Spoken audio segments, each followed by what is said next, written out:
Yeah, good morning.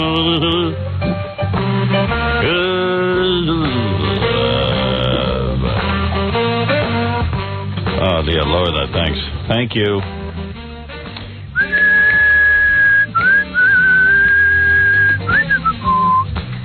Who does this song again? It's Jimmy Vaughn. Jimmy Vaughn? Jimmy Vaughn. Of course, brother of the late Stevie Ray Vaughan. Former member of the fabulous T-Birds. Jimmy Vaughn. Doing our intro. Woo! Well, what's he playing on this? I don't know. Isn't he a guitar player? I don't hear any guitar. Good point. Touche. Hey, here's some big news. What? On the front page of the newspaper today, it says, O.J. Simpson offers $250,000, 250 G's, to anyone who can find the murderer. And later in the show, I'll be calling up O.J.'s attorneys to tell him I want the $250,000 because I know who did it. O.J. Thank you. I know. Right. There's going to be millions of calls telling them O.J. did it. Where's my money? Can you believe this? We got to make that call. How do I call? How do I get the money? Well, we'll find out. I've got all the information. I don't know whether there's I don't think it's actually been set up. Yeah. But we could certainly call the attorneys for O.J. Yeah, that's what I want to do. I want to be the first. The offices of Mr. Shapiro. I want to beat all the rest of my goofy listeners to the door. Hello, this is Howard Stern. I'd like my $250,000. Do you think you could give that to me in cash? How soon can I get that? Any information leading to the arrest of the person who killed Nicole Simpson and Ron Goldman, O.J. will give $250,000. He's not giving enough. Well, here's my evidence. There's blood all over the place, and O.J. doesn't have really a good alibi. He has about 3 different of them. And there's no other suspect. Yeah. Thank you for calling 1-800-YOU-MUST-BE-KIDDING. Or is it 1-900? They should make it a 1-900 number. Yeah, because he's got to get that money from somewhere. The lawyers are taking everything else. Thank you for calling 1-900-YOU-MUST-BE-KIDDING. They keep talking about this book deal that O.J. may get $5 to $7 million for. Yeah, like you're going to read the truth in that book. Well, I took the knife and I plunged it into her. O.J.'s the one who's waiting to see how everything turns out. Yeah. O.J. knows less about his life than we do. Hey, also, for the intro of the show, while we have the beautiful music, why don't we just show this? This is a wooden Baba Booey. A wooden Baba Booey? Someone sent this in. I don't know what his name is. I'll find out. There's a name on the back of this, but this is made out of solid wood. Oh, dear. I can see the face. I can see those eyebrows. Yeah, there you go. Oh, dear. Yeah. And this is made out of wood. It is wood and Velcro. And there's porcelain, actually. Yeah, actual porcelain teeth. Did you see this? Yeah. You saw it? Yeah, but I don't think it's made well. You know what that is? I could have made that. That's the top of a toilet seat. That's what I thought. Is that the guy who sent it to us? Brett? I guess so. Brett Colby? Thanks, Brett. Nice job. That's what it looks like to me. I saw the puppet on the E! Show last night. How'd it look? It looked good. Fred is, he's quite the puppeteer. He really was good. I finally found something for Fred to do. Somebody faxed me yesterday. That's not a puppet. That's a Garionette. Garionette. All right, so from now on, refer to it as a Garionette. I'll say, Fred, bring out the Garionette. Hey, where is the Garionette? The Garionette is still sleeping. We'll have to wake him up. Is he in his bag? I just got a fax today. If we take the dimensions, one of our listeners can make a box for him. Wonderful. Oh, good. For our Garionette. Hey, Fred, bring out the Garionette. It's undignified. Oh, there it is. Here comes Grillo with the Garionette. Wake him up unceremoniously. Hi, Garionette. How are you? Morning, Bob. Good morning, Garionette. Morning, Jackie. Morning, Rob. See, Robbie, you're talking to the Garionette, right? Yes. Even though Fred's working it. Absolutely. Right. The Garionette is right next. Good morning. So you will talk to Fred through the Garionette. I'll talk to the Garionette, not Fred. Because I know you're mad at Fred ever since he didn't, call you about his wedding. That's right. But at least you can speak to him through the Garionette. I can talk to the Garionette. Garionette, do you think Robin should forgive Fred? I think she should forgive and forget. And how many times have you been right about anything, Garionette? I like how the Garionette turns his head after he says everything. Good question. Actually, somebody told me last night that Robin had the greatest line of the week already. What's that? When she was mad at Fred, she said, "Thank you very much. Communication received." So you spoke to Dan Foreman as well? Yes. Right. You got to call and tell me that, too. So, Gary and Annette, we'll be seeing you maybe a little later in the show? Okay, Wolf. All right, maybe we'll see you. Okay. We can't get to you a lot, you know. Every once in a while you'll rear your ugly head. I understand. That's what you do. You turn your head after you say something. Ouch. What? He's always looking for approval. Was that the right thing to say? Yeah. Jackie? Ow. All right, enough with the Gary and Annette. Time for commercial, Wolf. You know Gary's going to get that thing and throw it in an incinerator. I'm surprised we still have it. Yeah. Hope this thing's made out of asbestos. All right, Gary and Annette, thank you. See you later, Wolf. Was that on TV last night? Yes.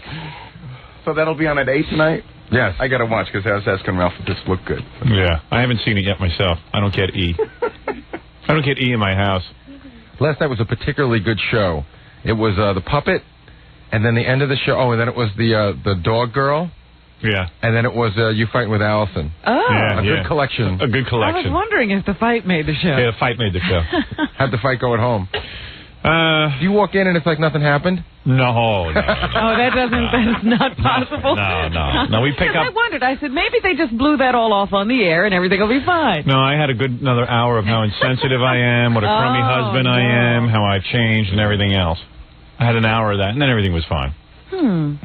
But that happens right when you get through the door. Yeah. So you got to take care of that. Well, first you can't find her. She's in hiding. We have to get an Allisonette. So I could argue with my wife on the air. Yeah, everything was cool. I calmed her right down. We'll take a break, and then we'll be back right after these words. The Hollister Show. You know, I wear shades while we do the TV show now, but my shades are like digging into my ear. Like they're getting real annoying because they're a cheap pair of glasses. I just like the way they You look. need some of those pads on your... I need ear pads. Yeah. Where do I get those? Ear pads. Don't you love all those things? Those are the things you used to see old people wearing, and you swore, I'll never do that. Oh, is that right? That's what those are for? Yeah. To keep the glasses from pinching? Yeah, I got to get a pair of those. Can you get me those? Here's a couple of things. I carry around a briefcase, a big metal briefcase. I'll show it to the audience at home. It's very heavy. How much does that thing weigh? You should carry this because I keep my little portable computer in there, my IBM laptop, and that's a heavy thing. Yeah, then I got this big metal bag because I think it looks cool. I'd rather carry a big heavy bag because it looks cool. Doesn't that look kind of cool though? That bag? That's the like the bag they use in drug movies. And all the money's always in a thing like that. Yeah, it's always in a big metal tin like this. But you don't walk anywhere. Where are you looking cool? For you. Why, what, I can't look cool to you? Yeah, because that walk is right down the hall to the elevator. Yeah, but it's a big metal bag, and O.J. could have put bodies in one of these. I thought it was interesting the other day that I heard they think O.J. went home and washed his clothes. Wow. After killing his wife. Wouldn't you bury your clothes? I mean, why would you just... I'm still thinking about the time frame. Yeah, how'd he do all that? He would have been a great housekeeper. He was fast. You know how you used to see him hurtling through the airport? I wish our producer could move that fast, Gary Delabouie. He was a fast man. I know. Yeah, he's really quite something. Anyway, so I carry around this big heavy metal bag, and I've got tons and tons of papers in it, thoughts that I want to share with the audience that I never get to. First of all, this is from today's paper. The Tom Snyder show after David Letterman won't work. Exactly what I've been saying. This guy, John Poderitz of the New York Post, is right on the money again. He says, listen, he says, at one time, the Tom Snyder television show 100 years ago was interesting. He used to have all these, he'd have Ku Klux Klan guys on. And it was before everybody else was doing it. And he says it was sort of ahead of its time. Now it's called The Oprah Show and The Donahue Show. So, you know, it used to be kind of interesting where it isn't anymore. Now you're just left with Tom Snyder interviewing a bunch of people, and it's quite disturbing to look at him and the tics and ever since Dan Aykroyd made a joke out of him, he became a joke. Yeah. And it's true. It's an amazing thing that they would take this guy who's barely watchable, Tom Snyder, and put him on after Letterman. I can only think that Letterman's... Don't get me wrong, I like the Letterman show, but Letterman has an insecurity that is remarkable. Well, you keep saying they. They're going to let David do whatever he wants to do. Yeah, CBS is so afraid of him that they're going to allow him to put Tom Snyder on after him, and that's something quite amazing. But you think he would think about making money in that time slot, don't you? Yes, you would. Well, I guess they figure anything can beat Conan O'Brien, and they might be right. That's true. All right, here's something really funny. This is out of today's paper. And I learned about this last night from news legend Dan Foreman. It says here... You know, when I watch the Channel 4 News, I wonder if Dan's still running it, because it looks so professional. I know. I always expect things to fall apart. We had a producer on our old TV show, on our Channel 9 TV show, called Dan Foreman. Everybody knows who he is who listens to the show. Yeah. And when Dan became the executive producer of Channel 4 News here in New York, NBC News, I was sure within 2 days it would be, you know, like porno news. Yeah, I expected it to fall apart. Yeah, but he's, like, doing a really good job. They've got top ratings and everything. Yeah, sometimes I tune in and I go, they couldn't possibly know what's going on, because Dan's in charge. I do that every time, and sometimes I can't... do see Dan flourishes. Yeah, and sometimes I see, like... I go, I can't. Maybe I shouldn't watch Channel 4 News, because I'm pretty sure Dan might not know what the lead story is. I do, too. I check the others to see if Dan's on the track. Yeah, but he really does know. He's on track. He's doing the same lead story, and sometimes he got a better lead story. Someone told me now, since Dan came in, the cameramen work in drag. Oh. But I don't know if that's true. Well, you know, yesterday I saw them, they're still into this Carol Shia debate. I said, that's a Dan Flores. Oh, yeah, absolutely. Well, Dan called me last night. Carol Shia is the policewoman who posed in Playboy. Yes. Dan called up, I had Carol Shia supposed to be calling in, and she stiffed us at the last minute. I was going to have her argue with the two cops who were on. I said, oh, sorry to hear that. You know, what am I going to say? Anyway, here's the... Dan called me with this story. Now it's in the paper today. In Tulsa, Oklahoma. Yes. I think Tulsa's in Oklahoma. It is in Oklahoma. Tulsa fans of the Full-Throated. In other words, did you see the other night there was a big opera? Yes. On on the public television. Is that the one from Los Angeles where those three tenors were singing? Yes, it was called Three Tenors. It was Luciano Pavarotti. Placido Domingo. Yeah. And that Carrera guy. I forget his first name. Tia Carrera. Tia Carrera? No, so, I don't think so. I don't know, but these three famous opera dudes were singing, and it was a big deal to opera fans. In the middle of the concert, on PBS, public television, the concert abruptly switched to the Howard Stern E-television show. Really? Yeah. I didn't know this. Now listen to this. A power failure broke the transmission for viewers of KOED, and the signal automatically switched to cable's E! Entertainment channel. The Shock Jocks interlude aired for about 6 minutes, interrupting the concert from Los Angeles. Quote, evidently some very distasteful material aired, maybe even vulgar from the phone calls we received, said Bob Allen, the head of KOED. It had something to do with Howard Stern and people taking their pants off. Isn't that funny? That's wild. We got into the opera show. Yeah, we were on in Tulsa with Placido Domingo and Luciano Pavarotti. We were seen now by people who would never imagine seeing the Howard Stern show. So I said to Dan, I said, what do you think happened? He goes, well, I don't know. The transmitter must have gone down and automatically switches over to E. So But why would somebody switch over to E automatically? I think what must have happened was probably the engineers were watching us on television, and when the thing went down, I guess it switches over. Or maybe whatever they have on their line, I don't know. a line, and it just doesn't sound possible. Do you think it was sabotage? Absolutely. Yeah, well, we'll get to the bottom of it. We'll get to the bottom of it. Why would we get to the bottom? But to all our new fans in Tulsa, hi. All you opera lovers out there. Yeah. Hey, here's some good news. The Metropolitan Opera has already called to book me. You're singing now. Now I'm singing ever since, because opera fans evidently love me now. They didn't realize it. All right, so that's an exciting story out of Tulsa that everyone should... Well, that's a beautiful thing. Now those three great tenors probably know who we are. Right. Later in the show, because O.J. is offering a $250,000 reward for information on the real killer, we will call O.J.'s attorneys and turn in the real killer. We have information. We believe O.J. did it. Why do you think O.J. would wait this long to come up with this reward idea? Because nobody thought of it before. Nobody was looking for a killer besides him. There was a reporter in the Daily News the other day said, why is it that O.J. gets to wear a suit to court and Rick James, who, of course, was convicted of something or other. He was convicted of abducting women and sexually torturing them or something. Why is it Rick James had to wear the orange prison jumpsuit in court? Did he do that all during his trial? Yes. I see. No, he couldn't have. That's what I heard. You have to be able to present yourself as a regular citizen in the courtroom when you're standing in front of a jury.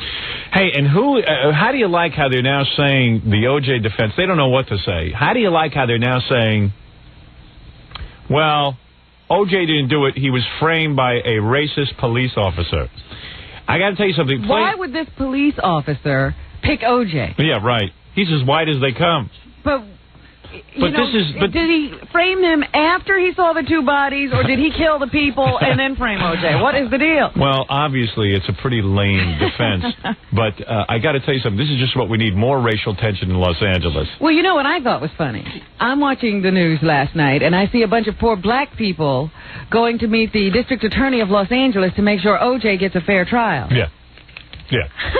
Obviously, these people are everywhere a camera is. There is a huge segment of the black population that insists on palling up to every convict and sticking up for every nutcase. But the point is, if these people want to help somebody, there are plenty of black people who need help. Yeah, not O.J. Why O.J.? O.J.'s got plenty of paid help. And if he doesn't get a fair trial, we should have a race war in this country because everybody's watching this. Right. Oh, it's just really whacked out. All right, final piece of O.J. news. Robin just gave me this. This is an actual advertisement that is, I guess, running in magazines. In Los Angeles. Yeah, it says, here it is. It's a big picture of O.J. It's his mugshot. It says, "Go, O.J., go, summer slasher specials." And it says, this summer's slasher special, all slasher movies and all juice movies, 2 for 1. Cheap, like the lives of the victims. Oh. Video active. 2522 Hyperion in Silver Lake. It gives the phone number of the store and they use O.J.'s picture. Yeah. What do you think of that? O.J.'s still advertising. O.J. as spokesperson. Pretty wild. You know, a lot of people said his career would be over as a spokesperson, but obviously it's not. Just have to know how to use him. I got to take a short break. We'll get to our phones. We got a lot of people stopping by today. There's a whole bunch of other things in my briefcase I must get to, Robin. It's a very, very busy morning. We'll be back right after these words. We are back. And you're on the air in Orlando, Florida, our newest market, our newest radio market. You're on the air. Morning. How you doing? Hey, is Robin there? All right, thank you for the call. You got the radio on. He's, hello, hey, how you doing? I'm not putting up for it anymore. This is the new Howard Stern. I emerged from my vacation with one thought in mind. I'm not going to put up with louses. Go ahead. Good morning, Howard. Good morning. How are you this morning? Question. On Can't you tell? I'm great. You sound great. Yes, thank you. I finally got the E-show. How did you get it? You know how I got it? Yeah. I got it. I went to my local cable company, and it's a promotional show that's going to be on until the end of August or September. They're going to evaluate how many homes like the show, and then if in turn they get a good response, they're going to continue the E-show. Oh, isn't that generous of them? Yeah, so they're testing. I guess that's what they do with like CBS, NBC, and ABC. They're testing my show. They're not testing the channel. They're testing my show. They're real sports. Yeah, they're real great people. You know, guys send me letters now all the time they get from their cable systems. You know, a lot of people now are writing to their cable systems and begging them and saying, please, We want to get this show. We're a fan of Howard's. It's certainly something different. We want to have this show. Well, the cable companies send back letters that are just so jive. They're just so jive. Well, I called the cable company asking if we're going to get the E program, and they informed me that you can get it now, but you have to carry this certain box in your home. Yeah. But and what do they charge for that box? $3, something like that. Boy, $3. Cable is so complicated. $3 a month. Yeah, $3 a month. So what they're doing now is they're using our show to. That's what really kills me. These Yahoo cable dealers are now going to make additional money off of the show by making you buy the show for $3. Can you imagine? Guys who don't have to expend any money at all in terms of programming, or what's on television. And it's not guaranteed that it's going to stay on after August. September. Right, you've just paid $3 for TV you're supposed to be getting for free. And they hope you keep that box regardless of what they... Well, forget about it. I'm not going to keep the box if the E show isn't going to be on. Right. I mean, that's the reason why I want the box. I want to see the show. But to get back to the show is super. Thank you. I've been... I have been wanting to do this kind of show for about 10 years. And I could not convince anyone that this type of show would be popular or would be worthwhile doing. They all said you have to sit and do a TV show if you're going to be on TV. I said, TV. Yeah, I said we already do a TV show on TV because this radio show is like a television show. I watch television. I don't see anything different. What, Oprah is a television show? She's doing a radio show. Oprah who? Yeah, exactly. So now it's been very successful for them already. It is the #1 rated show on E. Is it? Oh, of course. It's got to be. I mean, what do you think? Who are we up against? Would be? It's got to be. The programming on E is okay, but the show is super. Right. It's super. Right. All right, to get to the show. Hey, you know what? You sound like me when I talk to Fran Shea, the vice president. I go, the programming on E is okay, but our show is super. It's exactly what it's like. Well, I'm a Brooklyn boy living in Cleveland, so. As a matter of fact, there's just I won't even go into it. Go ahead, go into it. Come on, go into it. Well, what I'm looking for is the letter that one of these cable companies sent back to some guy. I see you shuffling over there. I don't know what you're doing. I just can't find it. I have so many papers, and if I had a professional producer, I would give him the papers, and he would hand them to me, but I don't dare trust him with it. I'd rather go by my stupid method. There is no organization over there whatsoever. None. So I have you see, that's the problem with my metal bag. I carry so many papers, I can't find any papers. But you don't know what any of those papers are, so they're worthless to you. Right. Now you know. Now you know my horrible secret. Well, I tell you, while you guys were on vacation, they ran the Gay Rich show about 10 times. Really? Because I kept running into Carol Shire. I couldn't get away from that one. I caught her once, but Gay Rich, enough. Enough of Gay Rich? Enough. Well, it was kind of weird. What happened was, and let me explain something. Yeah. We started the E! Show rather quickly.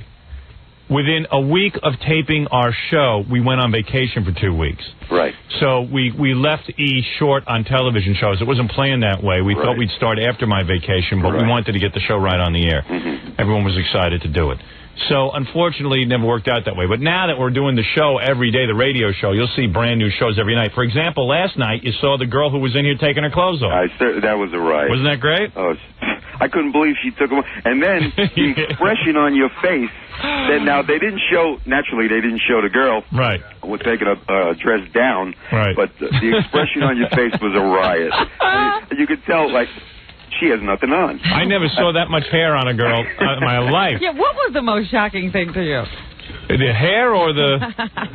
was there a scar there or something? I don't know. It was a what? It was a T. A T. There was something, a T or something. I don't know what was going on there, but she's a lovely lady, very serious about her cause, and I admire her for... Yeah, she did it for a reason. That's right. Howard, your face was like a mirror. Exactly. Yeah, well, I know. Well, if we had shown her, all TV would have been banned. All right? You would not have any television now. We were informed by the FCC that if you show that girl, all TV will be banned. But what I don't understand is when you were speaking to Alice and you mentioned the word penis, they bleeped it out. You mean Allison? Why bleep out the word when you say I don't know. Listen, it's a miracle that I have my radio show on TV. Let's be thankful for that. True. And don't ask me these questions because some words they keep in, some words they bleep out. I have lots of people have been faxing that question, and I questioned it myself. Yeah. Because it is cable. I have a constant discussion. Well, first of all, if E tries to run itself like they're a network, they're pretending over there like they're a real network. They don't realize they got 3 viewers.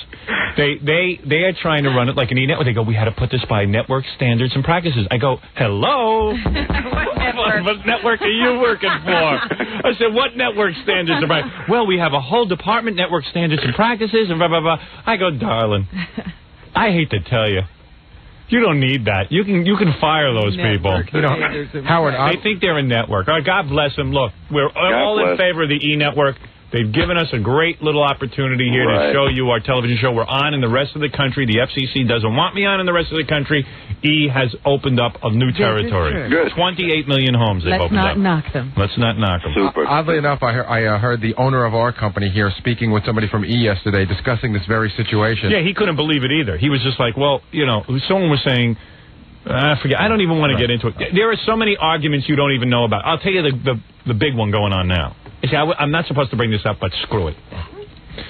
So right before we're about to start taping the E show, Tom, our general manager, he quickly, you see this, if you notice on the television show, on my microphone is a 92.3 FM. The logo. The logo of our radio station. Right. Yes. So Tom slaps it on, our general manager. That's his big innovation. Tom doesn't do anything all year except put logos on microphones. That's what he's good at. If you appear somewhere, he makes sure the bumper sticker or the sign goes up behind you with 92.3 K-Rock. So the guys at E were like, oh, my God, in every shot you see this. Personally, I don't even notice it. Yeah. I could care less. I have to say that the first couple of days, because they put one on mine, too. Yeah. The first couple of days, I kept cutting myself on it. Yeah. Well, it's this big, boxy, ugly thing. And our radio station, God bless them, has the ugliest logo I've ever seen. Oh, absolutely. I mean, I've never no seen doubt about it. Makes no sense. I'm a graphic artist, and believe it's a mess, terrible. isn't it? I can't figure it out. I'm saying, what is it? A guy holding a guitar? We don't know what it is, but all I know that with good intentions, they hired the first blind graphic artist to draw this. And that was a good thing. That was good. Maybe I'll send in some sketches for a new logo. Tom wanted a few ads on the stupid thing, so he put this big logo on. So the people at E were like freaking out. They were like, "Oh my God, we didn't know. Did you just? Has it always been on there? Did you just slap it on? It's in every shot. It looks ridiculous." So they were getting upset. So I had to picked up the phone. I called everyone involved. I just said, "Listen, Tom's a moron." Everyone knows. I said, this is what's on his mind. I said, but you know what? The guy's got a point. Why not? He's proud of his radio station. He's looking to get a little attention. God knows why, but God knows why. He's proud of his radio station. I said, for God's sakes, what's the diff? Who cares? You put 900 logos on here. I don't care. Let me talk in the microphone. Is it going to stop you from watching the E! Show if I have a logo on my microphone? Of course not. Of course not. So I said, listen, just watch the stupid show. Put 900 logos. Put a logo on Fred's antenna. I don't care what you do. Put it on Baba Booey's teeth. Now, wait a minute. I said, we got better things to worry about than logos. So maybe everyone will calm down with the logos. I never heard of such stupidity with logos. And Tom, God bless him, this is what this guy does all day. He's running around with, this is what he's thinking of, logos. He is obsessed with my show, my general manager. He's got a whole radio station that could use a big ratings infusion, but he's busy with my logo. He's loco for logo. This is why you gotta love the guy. It really shouldn't even occur to Tom to do these things.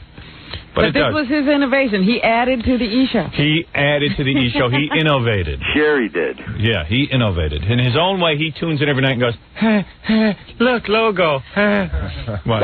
Yes. Are you interested in talking to a gentleman who on Sunday night accidentally stumbled upon the John Wayne Bobbitt comedy show, went to a comedy shop, and I guess John was doing a show? Oh, yeah? I asked him if it was advertised, and he said it wasn't. I guess he's trying out material. Right. Okay, well before you get to that, just two quick questions. How come they never show Jack? The only thing I've seen on Jackie is his finger cuts. Well, Jackie's a man of many mysteries. I haven't seen his face once on the show. And second question is... Jackie is saving his own face for the Jackie show. It's going to be happening any day now. You got to get the show on for an hour. I mean, a half hour is just not enough. I've heard that as well, but right now all we can handle is a half hour, and we'll see if we expand it later on. It's just not enough, but I tell you. Here is the letter that Cable System sent back. This is from Cable TV Montgomery, Silver Spring, Maryland, okay? Dear, I won't give the guy's name here. I don't know if he wants his name on. Thank you for your letter regarding the E! Entertainment Network programming. So now they've made a form letter. Yes. You know, because everyone... Now imagine your this whole... This means we got your letter and nothing's going to happen? Imagine your whole... cable constituencies writing you letters begging you for programming. If you were a smart businessman, you'd say, you know what, I'm not going to rock the boat. I got a good thing going here. I'll put the stupid channel on. Here's what they go. We are always glad to hear from customers about your preferences. Although E! Entertainment has made improvements to its programming, we are unable to increase its coverage hours to include Howard Stern's program at this time. They're evaluating the programming of the stations they put on? Yeah, this guy, Howard Witt, Director of Customer Services. Howard Witt. It sounds like he's qualified. Yeah. We will, well, I mean, I don't know what his qualifications are, but... No, I'm being facetious. Yes, of course. We will continue to monitor the demand for this service. Using your preferences, other customers' comments, annual surveys, and subscriptions to media monitoring services, we are constantly updated on customer demand for all programming available on cable television. So, in other words, writing us will do no good. Right. In other words, we have to... we've gotten 10 million letters, but... Forget the letter. We're going to now go out and do... You can imagine the survey they're doing. We appreciate your comments, and we will keep your request active as we evaluate our future programming choices. Sincerely, Howard Witt. And I don't know that he's... a nitwit? He certainly isn't. No. But the guy is writing just whatever the cable company tells him to write. But the point that he should write in the letter that he's evaluating... Well, they have improved their program. Like, they're concerned... Yeah, it's the quality. The quality of programming going on their cable system. This is what I mean with cable companies. They are so brash. It's arrogant. They're so arrogant, right? That they just won't react to what people want. If I owned a cable company, if I was lucky enough to be a part of that lottery where I didn't even have to get up to go to work every day, all I have to do is send you a bill every month to pay for television, I would kiss your feet. I would. You want E? I'll give you E. I'll give you F, G, X, and Y as well. Exactly. That's all. Goodbye. And just send me my $25. Exactly. Thank you, sir. You make a lot of sense. Thank you. Continued success. Congratulations to Fred. All right. Thank you. Congratulations to Fred on his wedding. That's good. Congratulations to Fred. Well, Robin, I know you're not talking to Fred. I wouldn't allow it. Well, I just want to inform. You can tell Fred, for me. Yes. That I went to see a stupid movie anyway.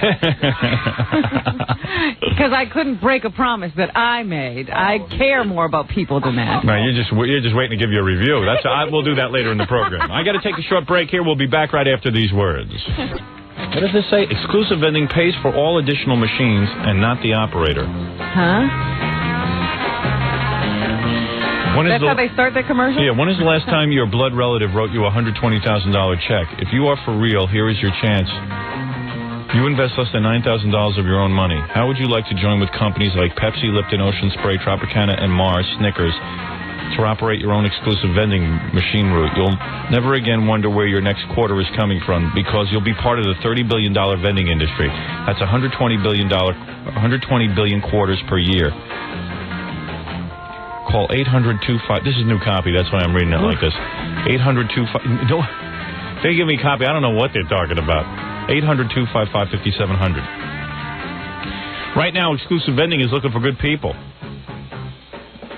And you get to keep all the cash out of the machines. As your route expands, exclusive vending pays for all your additional machines with company money. Now you don't need financial favors from a relative. What is all this relative stuff? I don't know. Why would, if you're a copywriter... They start off by saying, have you ever gotten a $120,000 check from a relative? And there's no relevance to the commercial. Look, if you want to make extra money, this exclusive vending is a great deal. If you want to get in the vending business where you walk around with these vending machines and you collect cash out of them, call this number, 800-255-5700.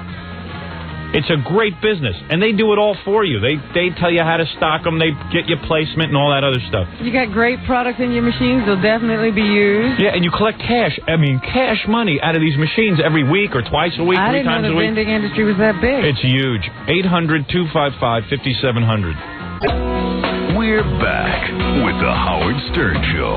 So I was telling you yesterday that I got this letter in the mail that intrigued me. Dear Howard. Don't go anywhere, Fafa. Fafa Fooey will join me on this. Okay. Dear Howard, hope you had a good vacation. Can I use her first name? I don't know. All right, let me get her They on the didn't phone. seem to mind. They were pretty public. Hi, can I use your first name? Sure. Okay. My name is Lisa. I met Baba Booey at Jackie's CD party at Caroline's. How'd you get there? It was easy. It was open to the public. Oh, it is? Yeah. Oh, I see.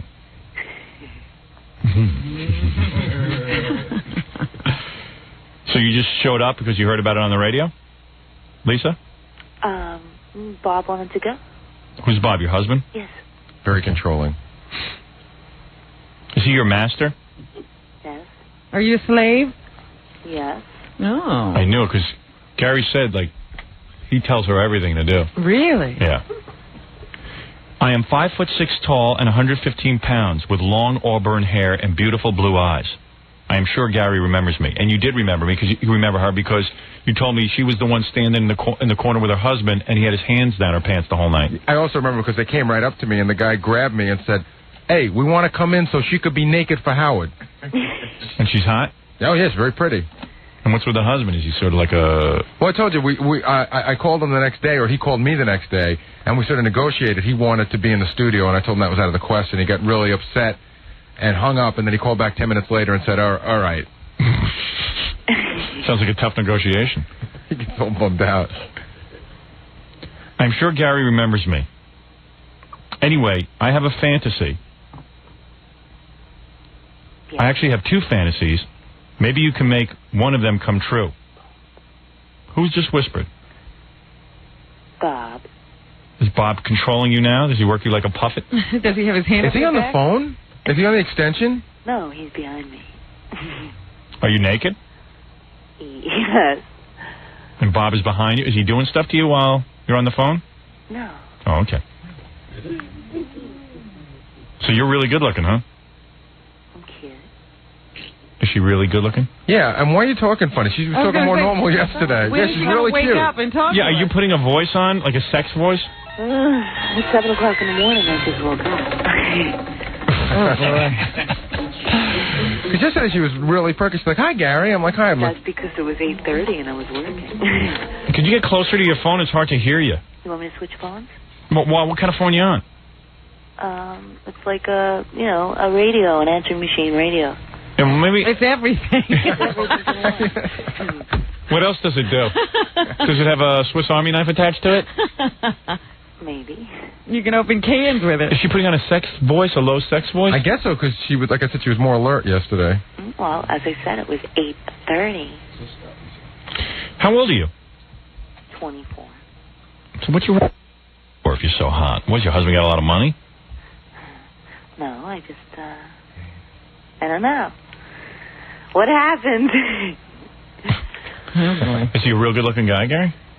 It's a bit of a mismatch, I Is thought. it? I mean, he's not ugly Yeah. at all. Oh, I mean, yeah, he's a nice-looking guy, but he's not like, she makes you stop in your tracks, not him.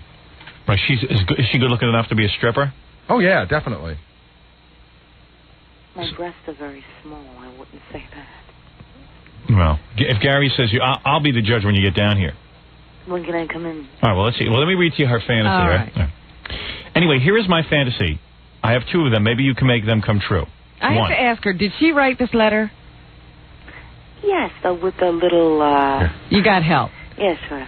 Oh, so did you write it or your husband write it? No, he helped. All right. My fantasy is to come into your studio, get completely naked, showing you my shaved, I'll say, area. That's what he kept telling me at the party that he needed us to see. If he needs us to see it, then we should see it. What? He said that? He either said he needed us to see it or he wanted you to come in and shave, I think is what he was saying. And then you want me to put you over my knee and spank you. I'll do that. You'll do it? Yeah, sure. What, would that get you hot? It might. Why is that a fantasy? I mean, have you dreamt about it or No, what? I'll be honest with you. I never really listened to the show. But after reading the book, You started to get into it. I started getting into it, yeah. It's legitimate. The book brings people to I would never have pegged her as a reader. It's a fantasy because Her husband told her it should be one. Oh, really? You know what I mean? Yeah, but who cares? The bottom line is she wants to do it. The bottom line is she'll do it. We don't know about the want part. That's how I feel. Have you seen me? What? I mean, you saw me in the book. I've seen you in the book. And you're attracted to me? Yeah, I think you're hot. Am I better looking than her husband? Yeah. Oh. So I'm a lot better looking than your husband, right? I think Bob's very good looking. Who's better looking, me or Bob? Bob. I guess you got to say that with him behind you. You're two different types. Yeah. Excuse me? They're different types, Gary said. And what are you, like a real horny housewife, or do you work? I work. What do you do? I work in the pharmaceutical industry. Oh, yeah? So you're a heroin dealer? I was going to say, is she a tester? She's on Black Beauties right now. And listen, since we can't use your real name, let's just call you Mrs. Manson. All right? Squeaky. Squeaky Fromm. Okay, that's because I just woke up, I told you. I know. So are you, like, really horny? Right now? Yeah. A little bit. Why? What do? You sleep completely naked? Morning, what? Do you sleep completely naked? Yes. And what are your measurements? My measurements? Yeah. I didn't leave that in the letter. No? Oh, cute. I said I was attractive. I'm 5'6". Yeah. 115. 36 B? Or C? No. B. Are you a B cup? B. What? You're a 34B? Right. And what's your other measurements? My waist. Yeah. Yeah, she has a waist measurement and a hip measurement. Yeah. What is your... you have a 34... What are your measurements? Do you know? What difference does it What are you, Catwoman? Are you still aroused? Yes. I'm still aroused. I am still aroused. What are you going to wear when you come down here? What do you want me to wear? Come on. He doesn't know what's in your closet. Yeah, I mean, should I come over and pick stuff out of your closet? Would you like to? Are you too stupid to talk louder? Please talk up so I can hear you. Now, let me get this straight. So you saw my... You want me to wear shorts? You're going to wear short shorts? Short shorts. With no panties? No panties. And what kind of short shorts? Like Daisy Dukes where your butt cheeks stick out? Sure, if that's what you like. And those baby shirts. He likes those. Do you have this? You have a belly shirt? Yeah, sure. Do you have a pierced belly button? No. Can you have that done by tomorrow? No, I wouldn't do that. What if Bob wanted you to? Excuse me? If Bob wanted you to, would you do it? Not in the belly button, no. Very sensitive area. When I'm spanking you, are you going to squirm around a lot? Maybe. Have you been spanked before? Yes. By Bob? Yes. Did he spank you hard? Sometimes.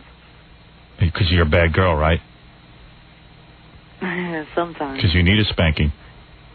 Because you've been bad, haven't you? Right. What was the reason you got your last spanking? The last one? Yeah. Were you misbehaving? Yeah, I guess so. What did you do wrong? What did I do wrong? Yeah. Nothing. I think it was just, Did you get spanked for not talking loud enough? Sometimes I do, actually. But, he just wanted to. But you hadn't done anything wrong. No, but I pretend to. What are the things you pretend to do wrong? You know, on Sunday night I usually give him a back rub, and he might ask for it, and I might tell him later, and then that'll piss him off. And then he'll give you a spanking. Right. Because you didn't give him his back rub. Right. And then what does he do? Does he walk over to you and say, "I asked you for a back rub, you didn't give it to me," and then he pulls your little short shorts down and starts spanking you? No, he'll ask me to come into the bedroom. Right. And then you walk in, and are you naked? No. You're wearing your clothes. Right. You might be wearing short shorts. Right. And you walk in, and he says, "I'm very mad at you." No, he'll say, "Come here." Yeah. And then most likely he'll... And are you nervous when he says, "Come here"? What? Do you get nervous when he says, "Come here"? Because you know you might be in for a spanking? No, depending. Sometimes I might be mad at him, and it doesn't, it doesn't do anything. It takes a while for it to... So he was mad at you. So what does he do? Does he pull your pants right off you? No. Do you struggle? Sometimes he does. Sometimes I do. sometimes I don't. Do you struggle when he tries to get your pants up because you're not in the mood for a spanking? No, well, usually after he ties me up, obviously, how much could I could squirm a little. Oh, he grabs you and ties you up. Yeah, he ties me up usually. Don't act shocked by that, Robin. You've had that happen. Stop it! I'm just saying. I didn't know there was tying up in the mix. Didn't you find yourself chained to a refrigerator in one romance? Somehow. It was just that hadn't entered the story yet. I know. Caught you by surprise. So he grabs you and hog ties you? Yeah, like he'll tie my hands to something, attached to the ceiling or whatever. Oh. So then, And then you're like spread eagle standing there? Sometimes. That's only if he ties my feet. And then you go, hey, stop tying me?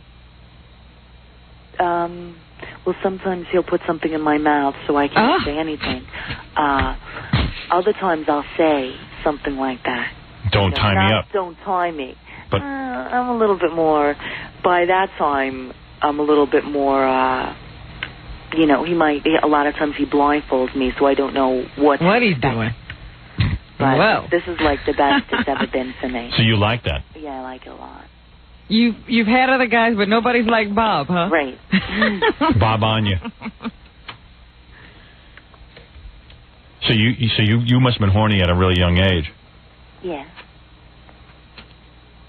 What age did you start having sex? 12? No. I'd say right before I was 16. That would be 15. Right, but it was only a couple of months. You were 15 years old when you had sex. Right. Was it with your brother? No. What was it, with an older guy? Yeah. You ever had two guys at the same time? No. How many guys besides Bob have you had? How many guys? Yeah. I don't know. Bob and I have never discussed it. You don't know how many guys you had? Bob hasn't told us. Bob hasn't told you how many. Is Bob a master to you? I mean, is he like, you have a mistress, one of those slave master things going? Because Gary said when he met you two, it was sort of like Bob does all the talking. He does. He's great. No, but I mean, I've never told Bob. We've only been together, You mean you've never said to Bob, hey, I've had guys before you? No, but... I mean, he's married to you and he has no idea that you had sex with other guys. I'm sure he has an idea, but I never went into numbers. You never talked about any of these other experiences with him? Yeah, I did, but like just the last... Well, why don't you just go get your calculator and we'll figure out how many guys you've been with. Sounds to me like you weren't waiting around. We'll get one and we won't tell Bob the number. I mean, how many guys I've been with sexually? Yeah. Oh, completely, I'd say about... I'll say 20. Plus Bob. So there's no way you're going to be able to stay with Bob the rest of your life. You're obviously ready to have sex with other guys plus Bob. No, I'm not. I'm interested in Bob. But you want to have sex with other women, don't you? I've thought about it. I never did, but... But it says here your second fantasy is to have Bob tie you up to the side of the bed while making love to another woman. Right. And after he gets done with her, then he does stuff to you, then he unties you, and you wear, I love this word, dildos, and start messing around with the other woman. Right. But the whole thing is I've never done it before, but I can get into, like if I think about it, it turns... You want another woman. Right. Now, with this Bob, you didn't have these kind of wild experiences with these other guys, these other 20 guys. No, but that's something like that I've always thought about. Yeah? Let me talk to that lucky bastard, Bob. let me speak to him. I want to know how he got, had the nerve to start doing this stuff. Hey, does Bob ever make you go out in public, like wearing short dresses and no panties? And that's what he prefers, yeah. And does he ever have you, like, go to a restaurant and cross and uncross your legs so guys can see? No, he doesn't do that, but he's very... into me looking good or like a tramp, whatever. And do you have long, thin legs? I wouldn't exactly say long and thin. My legs are good. He likes my legs, You want to talk to Bob? Yeah, maybe I better talk to Bob. Okay, hold on. Bob the Master. Hello. Bob. Yeah. Well, how'd you get this whole thing going? How did I get it going? Is this the best knockout you've ever had and the best piece of ass? Yes, definitely the best piece of ass I've ever had, and probably the best that she ever had. Not probably. Confident, aren't we? Yeah. And you're not a super rich guy or anything? I'm financially secure. Oh, you are? Are you in business for yourself? You could say that. Oh, you see, so that's how we got her. Yeah. It's either he had a lot of coke. No drugs. And money. No, we're drug and disease free. Really? Yeah, and it Well, that's not going to be for long, the way she's talking. wasn't the money that she was after. Yeah, she signed a prenup? Excuse me? She signed a prenup? No prenups. Well, she's working, so he's not that rich. No, she's not going anywhere. She's happy. She's very happy, and I'm very happy. So did you know she was into this right away? Or, how do you make that move of tying a woman up and seeing how she likes it? How do you get her to be your love slave? And she's pretty hot from what Gary tells me. She's real hot. All right, you going to bring her down here? Depends when, because of her work schedule. Not me, I'm free, but it's her work schedule. Well, you set it up with Gary. It's according to your schedule. You set it up. Okay, we could do So she is going to get naked, show me herself shaved. I'm not going to shave her, am I? But no, she shaved down. She's not completely bald, but she shaved down real close and nice. She's shaved. She's gorgeous. Right. And then she's going to get over my knee and I'm going to spank her? Right. And why is this so important to you? I had to bleep that one off. No, you're saying I should wear a piece of rubber over my lap just because it might be less messy. Yeah. Right, that's all. Leave that stuff to me. Okay. So why are you? Robert, don't ask that question. I want to know. No, I'll ask when he comes out. What does it do? We'll wait until we come down and we'll answer that. Yeah, Bob will answer that when he's here. Bob has to come? I thought you didn't want to see him. Well, Bob will sit out during the action, and then I'll bring him in afterwards for the recap. Okay. Yeah, and if she doesn't get, as hot for you as you want, all you got to do is just let her look at me, and it'll work better. No, don't worry about it. I understand I'm better looking than you. That's what he wants, I'm sure. Meanwhile... You're good, Robin. Hey, so I can spank her pretty hard, huh? Well, there's a limit, She can't take much? We're not into pain. We're into what's called pleasurable pain. Oh, okay, I understand. I understand. You know that limit, Howard? Yeah, Bob, don't worry. I'll take it easy on her ass. I know you would. I'm not into hurting anybody, and I'm sure you're not either. Yeah, I think we can work out a nice... That's cool. A nice level of pain. She won't be bleeding. Right. Yeah, there won't be any blood involved. She'll just be nicely red. Right, that's cool. And what's in this for you? In other words, like if you accomplish this, will she reward you? Well, what's in it for me is that in the facts it mentioned about either like a dial-a-date or the P.O. She can give her P.O. box out. Okay. What's in it for me is that to have her fantasy filled, which obviously is going to be great pleasure for me. Yeah, she wants to hook up with another woman while Bob watches. So he's figuring if she comes down here. No, you didn't read it right. Yeah, well, you're going to be with the woman while she's tied up and watches. Right. And then sorry, Bob. Right, exactly. So what is this P.O. box? He's got a P.O. box so people can write to him, so we'll allow him to announce it on the air. If you don't have time for a dial-a-date, at least some of the female listeners can write to her and send pictures, and we can work it out with them through the mail. Can't you bring her to any club? From what Gary tells me, all she has to do is stand around. Probably lesbians will come all over her. Well, I don't mean it like that, how you're thinking. You're a disgusting mind. They'll come around from all over. Right. Right. Well, that's what I meant. We're very selective who we would bring into our life, so, and we don't go to many clubs. You're a stay-at-home kind of guy. Well, I'm saying if you went to a club, I'm sure lesbians would pick her up.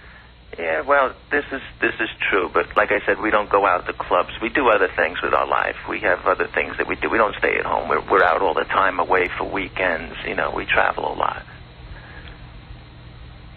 Mm-hmm. But there are no people where you go. There are, but this is something that we've just been talking about for like the last 6 weeks. All right. So how soon can you get her in here? Let's forget all this. Yeah. Well, I think what Bob is trying to say, they're trying to be discreet. Right. Okay. He doesn't know how to say it though. Thank you, Robin. You are good. Real discreet. They're being real discreet. Right. Maybe Robin wants to do it. Well, we'll see when you get in here. Let me look at you. Yeah. Yeah, Mr. Stud. I bet I got to see this guy. You still got your hair? Oh yeah. All right. I tell you what. All right. Let me talk to your wife. Okay, hold on. Yes. So, Lisa. Yes. When you get down here. Yes. You're going to be completely naked in front of me. Right. I'm going to take you. I'm going to put you over my knee and spank you. And you're going to love it. I might. And you're gonna beg me for more. And I might not even give you more. And after each spanking, you'll have to beg me for more. You understand? Okay. When Let me hear you when beg. are you going in? Let me hear you beg. Look, you want to hear me beg? Yeah. What do you want me to say? Oh, boy. You're the most unimaginative I love these girl. people. All right, listen. Why don't you work out that routine for when you come in Tell here? Bob to rehearse you. Yeah, tell Bob to teach you how to be a woman. Okay. What do you want me to say? You want me to beg? Want me to beg? Oh, what do I say? She's ready as hell, but dumb as a wall. That's the only problem. I'm trying to get into a little sex play here with you. Okay, I'm not that good at begging. I have to be in the mood to beg. You're going to make me in the mood to beg? Oh, All right. Listen, you just get down here. I'll take care of you. Okay, when do you want us to come? Gary, come in here with my schedule. see when we can fit you in. Let's see. I have the Schwarzenegger interview tomorrow. Okay. I could squeeze you in between Arnold and... We could do her tomorrow morning. What was that? We could do... No, Arnold's coming in tomorrow. Well, yeah, but do you think this is going to take a whole morning? No. All right, what time is Arnold? We could have her come in early, or we could wait till Friday when we have a wide open schedule, because, you don't want... What's your schedule tomorrow? 6:30 in the morning would be good. Would not be good? Would be good. 6:30 tomorrow morning. Now, what about Friday? Are you a little more available for later hours? On Friday? Yeah. No. Friday, you're completely booked. Right. You could do this tomorrow at 6:30 a.m. Right. Well, let me just look at my schedule. Well, I happen to be free at 6:30 a.m. Howard, as a producer, I just don't want there to be any danger of crossing her over with Arnold. Is that good for you, 6:30? Yes, that's All good. right. Yeah. Okay. So 6:30 fine with you? 6:30 is great. Be prepared to meet your new master at 6:30 a.m. Okay. Okay, now you got to hold on so I can give you the address. Hold on. Okay, give it Why don't you give her the address right now? I'll put Bob on. Okay. She can't take it. Hello. Bob? Yeah. Hey, tell your wife not to be late or I'll beat her ass. Oh, and tell Bob she needs a little She might coaching. be late then. Yeah, and Bob, work on her a little bit. You know, she sort of answers every question with a question. Yeah. You know, it's sort of like, hey, I want to hear you beg. Well, You that's want to hear me beg? Because she's so submissive, she wants to only do what you want her to do. Oh, all right. She questions it, you see. Yeah, I'm not going to argue with you. There you go. Okay. Put him on hold. Hold on, okay? I love ordering Bob around. Bob's got some deal going. I got to see this. Oh, you'll see it tomorrow. Just be here on time. Fascinated by this thing. Believe me, there isn't a person in this room that isn't fascinated. All right, I got to take a break. We'll be back right after these words. You're back with the Howard Stern Show. Jackie Jopeman. Jackie Marlowe. Jackie the Platinum Joke Page Martling. To order Jackie's Wild Comedy CD, $10 plus free shipping and handling. Price includes full-color Jokeland catalog. Call 1-800-323-5464. I love that one. Thursday night, August 25th at Rascals Comedy Club in West Orange, New Jersey. Get your tickets quick. For information and supplies of Jackie's CD, call 516-922-WINE. W-I-N-E. All right, thank you, Jackie. Yeah, I know Mark's here. Yeah, it's going to give you Hi, thanks. Mark who? Harris stopped by real quick. I'm going to give him 10 minutes. He's walking around. He's going to look good on TV tonight. He's walking around with full bandages from his facelift. He just got that done. Yeah. We were watching it on video. They transplanted Martha Ray's leg, I think, into Mark Harris's face. Hey, give me that letter from Stan Dworkin, my running mate for governor, real quick. You know, this is interesting because I've always wanted to see someone post-operatively after a facelift. He's just so gay out there. When you told me he was having plastic surgery, I thought he was having breasts put in. He looks like the Invisible Man. You thought he was having breasts? Anyway, Stan, my running mate, we got to call him after we get done with Mark because... Is he having a problem? No, he wants to get on the air to tell us about the following. Now this is what he's been up to, you know, because he is my running mate. Mm-hmm. He took a trip to Myrtle Beach and judged the Hawaiian Tropic Bikini Contest. Whoa, wait a minute. He goes, they gave me shirts for you, Robin, and Howard. This is a letter addressed to Gary. Myrtle Beach is crazy for Howard. They're waiting for the latest ratings. If they're number one, they want Howard to come down for a funeral, blah, blah, blah, blah, blah.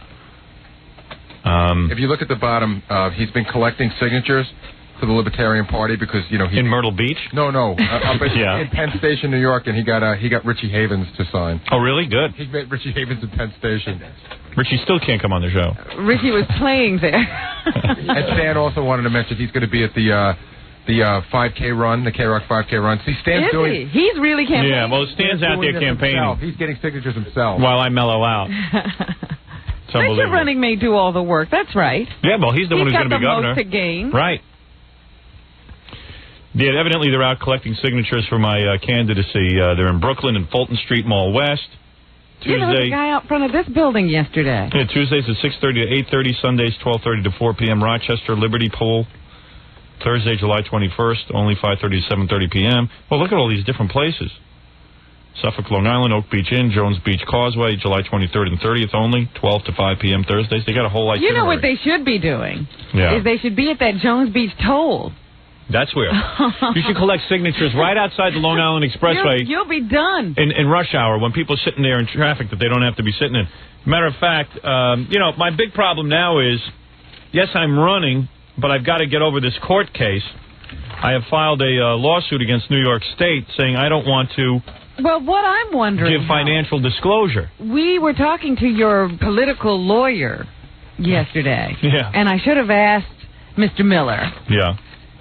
if they were going to get some kind of an order that would allow you to run in... as long as you wanted to, pending the decision of this court case...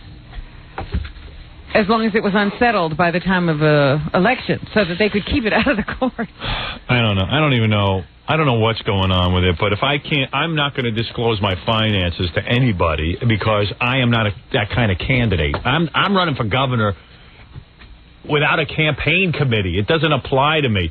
So I saw there was an editorial in the Albany newspaper about it saying that I was a coward not to release my finances. I said, you know, that's really missing the issue. That was a very self-serving editorial. Yeah, it sure was. They'd love to write an article about it. And here's another one. Stern sues to keep his finances secret. Shock jock candidate for governor doesn't want to follow campaign disclosure laws. Howard Stern, the radio shock jock and libertarian candidate for governor, claims his personal finances are none of the public's business. Stern filed a lawsuit Thursday in Albany against the State Ethics Commission, in which he is attempting to strike down a law requiring that candidates for public office disclose personal financial information. Now, I don't even care. I think other candidates should. Well, it would be called personal if it was for public consumption. Exactly. No one wants it. First of all, I'm a highly investigated public figure. I am scrutinized by everyone. So this paper in Albany says, hey, Howard Stern's a wise ass. All the other candidates have to do it. Why shouldn't he? Yes, meanwhile, number one, public officials. No, but wait a second. Here's the point. A lot of public officials don't file and nothing happens to them.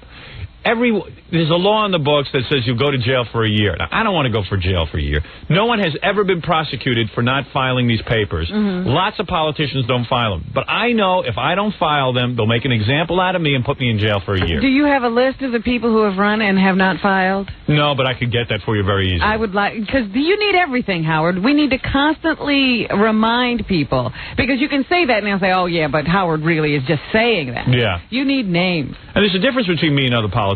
They're all crooks. I'm not. But the point is that they're collecting public monies. Right. And you want to make sure that public money doesn't wind up in their pocket. And that's just the point. I haven't collected any public money. I'm willing to sign a statement saying I've not collected a dime from the public. Here's what I filed.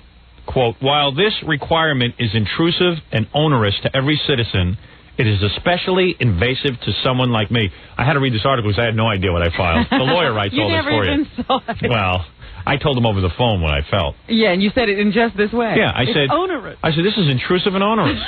Now, what's that mean? It is especially invasive to someone like me who lives a highly visible life and is considered generally by the public as a controversial and highly visible celebrity, Stern said in an affidavit filed with the court. Well, that was... Who wrote this? Me. Sort of.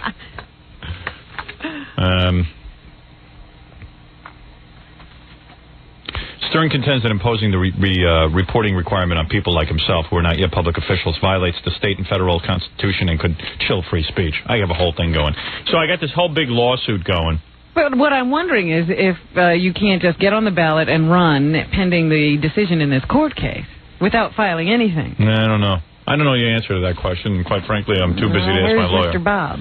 I don't know. But I hope I can stay in the race, but I'm really trying. Is there a deadline for filing these things? Don't know. Oh, August 30th. Okay. Yeah. I basically told him over the phone what I felt, and he wrote it without the curse words. All right, let me take a break and then bring Mark Harris in here. Well, maybe I'll bring him in right now. Then we'll take a break in a few minutes. This is like an unveiling. Yeah. Mark Harris is the guy who married Martha Ray. She's a real old woman who's had, like, strokes and her legs removed and stuff. And he married her. And seems to constantly be jetting around the country. I don't know when he ever sees his wife. I don't know either, but he sent us a tape the other day of himself getting a facelift. The actual operation, the doctor allowed a camera in there. It's amazing. And now, with no shame, he walks around with bandages on his face. Look at that. Why are they calling me Jose Bear? Robin, good morning. Good morning. Oh, you could say hello. Look, when it comes off, this is what I'm going to look like. A picture of me 10 years ago. Well, first of all, he didn't need a facelift. And now he looks... I did the before pictures, Howard, please. Please nothing. You look fine. You were fine. You were just fat. You got a double chin. Yeah, well, they sucked that out, too. Really? Got the fat sucked out of me. Diet would have worked. Yeah, couldn't you stop eating for a second? Look at that. You look really good. Oh, good. And that hat has a ponytail Now, on it. Yeah. You know, I want to tell you, that's a scoop. It's Martha Ray's hat. So here, they now say that I'm wearing her clothing. Okay. All right, anyway, here's the point. Mark Harris is a guy who married a woman who was like 70-something years old when he married her. And did comedy when it was funny. And she was like 3/4 dead because she was really in bad shape. Yeah. She had stroked out. Yeah, but she wasn't 3/4 dead, truthfully. Well, come on, her body was pretty well shot. On one side. She was okay. She spoke that's correctly. 3/4 of her body. Everything was fine. No. Now it's a sad story. So why aren't you with her? Why are you busy getting facelifts? Yeah, why does she care what you look like? Yeah, does she really care if you look good? I have to go to work. You're missing the point. She's lost more than half of her estate. Right. Oh, so now you're admitting you were getting money from her. No, but she's going to live. What am I going to do, leave her? I told you I wouldn't. Okay. And so I'm going on a tour. Right. Okay, I'm opening here August 4th, 5th, and 6th. It's Chez Josephine's. And then the Omni Hotel in Washington, D.C. How much money can you... Do you get the money from the door? Is that how it works? Door in Do you get paid in Washington. advance?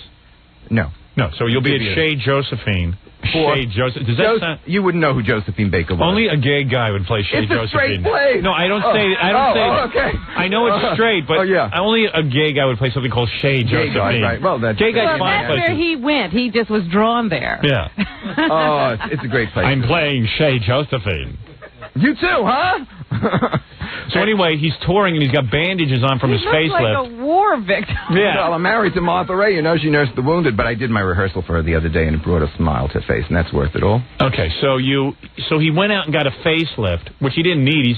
Will the bandages be off by the time you perform? Well, let's put it this way. I'm opening my own clothing company here, and Friday I'm exposing some of the wares. You know, it's called Both Ways Clothing Company. And so on Herald Square. Because you go both ways? Consider that fact, but not lately. Look at me. Do you know what trauma was done when they sucked out that fat? Yeah, well, he sends us a video of the doctor sucking the fat out of his face and cutting off his whole face. Cutting around his ear. And we're sitting there, why did he say? He goes, this tape is available to air on E.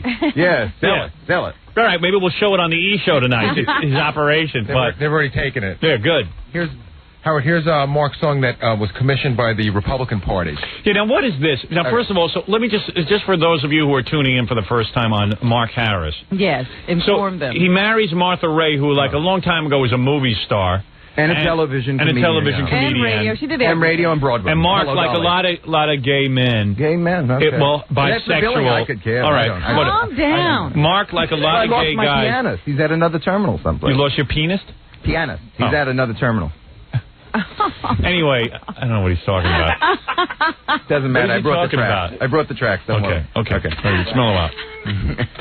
So, like a lot of gay guys, he's really into a certain era. Yeah, they're into the 30s and 40s when Hollywood was really glamorous. He just said Martha Ray did comedy when it was funny. Right. Yeah. Boy, you're sharp, Robin.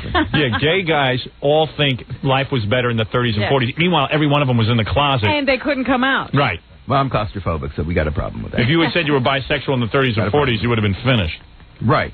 but I wasn't here. You know, I'm looking at Mark Harris. He's too funny today. I want to put No, I'm not. I want to put you in a movie called The Gay Mummy. He's got bandages wrapped all I'll give over you a better his face. one. You know the video? I didn't look at the video. The one you screamed, where they cut me up. And Yes. all, but that's a good one for a new one on like a horror film where they're cutting in and instead of sucking the blood that way from the neck, you could take it all out, you know. So he went and had why he had to have a facelift, I'm not sure, because he's married and devoted to Martha Raye. Guy, but I mean, he is vain, I suppose. Have you made love to any men since your marriage to Martha Raye?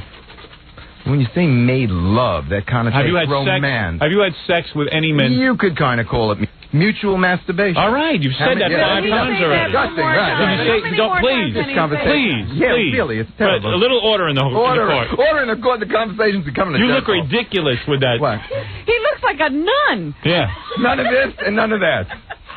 He would have been better off getting hit by a bus driven by a plastic surgeon than what he did to his face. Not to be. No. I'll bet you go for surgery when you're my age. I bet you I don't. When you're my age, you wouldn't. He's about 10 minutes from that. Yeah, how old are you? I know, I just look better. I'm 45. You are? Yes. Yeah, I don't think you look that much different. And also, I plan to keep myself in shape and not let myself get double chins and stuff. What about the handlebars? I don't have that. I'm working on getting rid of it. Oh, okay. Well, that's You had that sucked out, too? Oh, I had it all sucked out. Yeah, I bet you did. The doctor wants a plug. I'll bet you. The doctor wants a plug. Yeah? I said, just do the operation. All right. Dr. Glick. So you have had some sort of homosexual relations. Some sort. Yeah, I know. You don't have to keep saying that again. I took This matters is a family into show. my hands, and he All right. took matters into his hands. All right, so Guess here's what the happened? point. Here's What? the point. Okay. So you are not faithful to To your Martha what? Raye. She and I never had. Different. He claims to have had sex with a 75-year-old stroke victim. Oh. He does. Yes, You I claim. do. But Yeah, what were you carrying on? What do you mean? I mean, it sounds so like. I mean, as if I'm wrong. Today, I just can't take it. It's too crazy. I know, he's too gay today. You look so beautiful. You really do. I can't believe, aren't you? Don't most people who get a facelift, don't most people who get a facelift get rid of the, stay away till the bandages are off? Right. Oh, I was here last week, doing my rehearsal. Do people look at you like you're in an accident? No, they look at me like I'm Jose Bear. Okay. Although, I'll tell you this truth. Friday when I was going home to L.A. Bear. The guy called himself Jose. Yeah. Whatever. Did you ever... Please. Wait, just the girl who's listening to this this morning, very, very beautiful girl, 35 years old. It had no effect on you whatsoever. Not at all. And I was...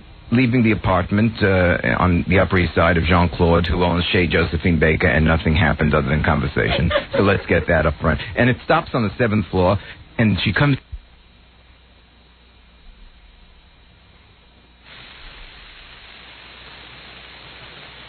And, with more bandage in this.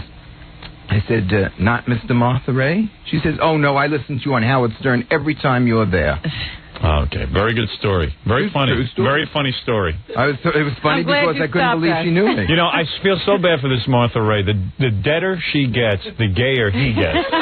I mean, it's just unbelievable. He came in here straight when he first got married. I think they gave him gay-enhancing drugs. Yes. Well, let's put it this way. My act works. Liberace and Peter Allen. Now, when you were with this other man, did you stay in the movie theater? I don't. No, this was not done in a movie theater. This was done at a rest stop. Was this at your? Were you in a rest stop? No, and weren't you afraid that you'd end up in the Inquirer, being with another man, and being married to Martha Raye? Well, if nobody didn't notice, I love publicity. I see. So you wouldn't even care. And the man. I'm not asking for his name. Was it somebody famous? Yeah, was it someone famous? No, but I doubt that you should pronounce it. Oh, one of those German guys. Oh, you were with a German guy? Or those French guys. Were you with a German or a French guy? No, let's just say a Wiedersehen.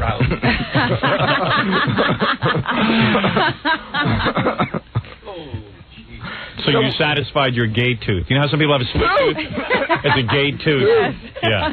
These are cats. And when you made love to Martha Raye, you still stand by your statement that you made love to Martha Raye? The statement and the fact that it happened, yeah. Yes.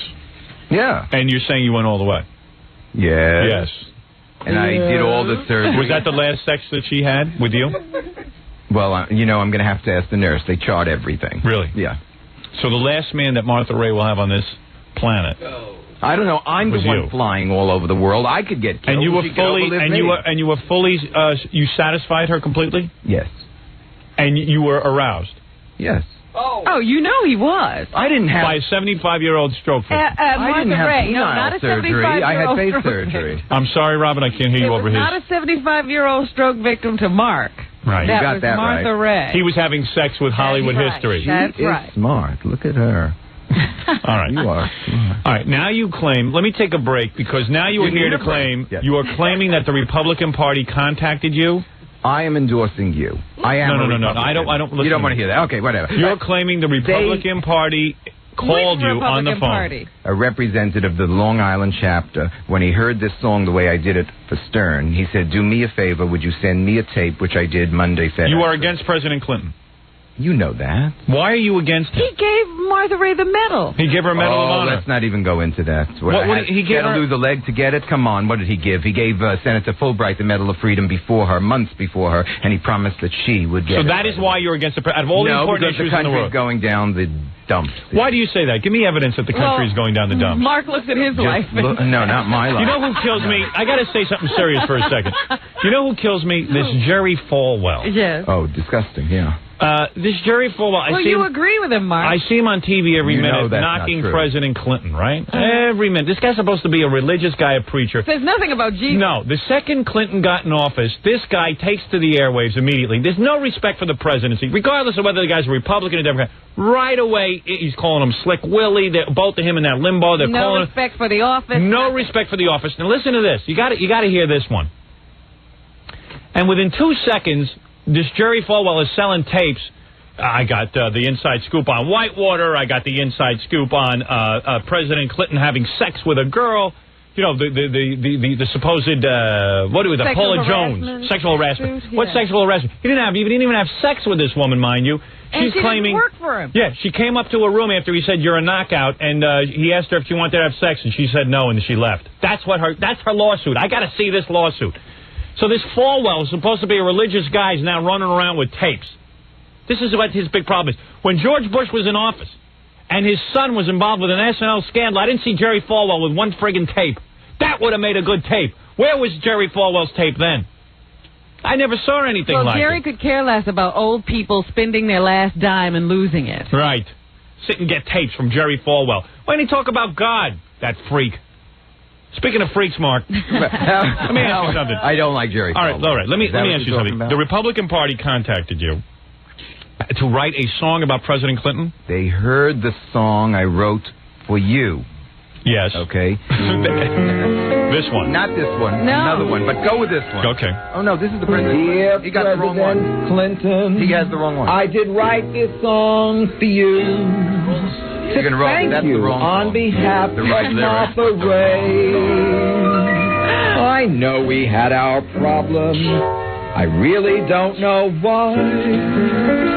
The medal wasn't sooner. You didn't try. But I enjoy D.C.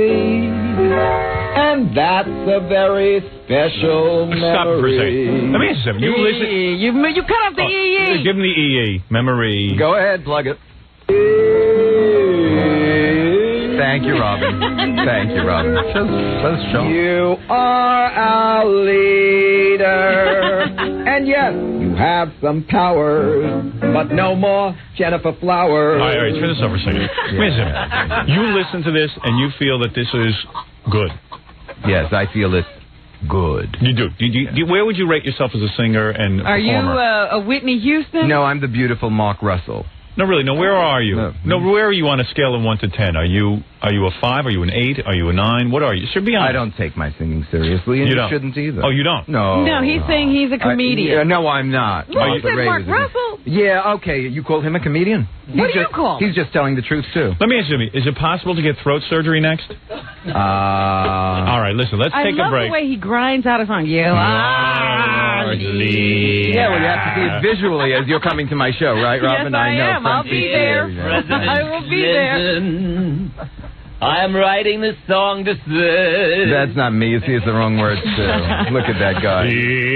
Hey, Did you have a moment? Yes. Well, he's the one that really needed the plastic surgery. I was going to say, if with that Mark bulbous had nose, Billy's face. No, oh, forget about it. I do the W.C. Fields life. All right, let me take a break, and we'll hear quickly the song, because I have things to move along to.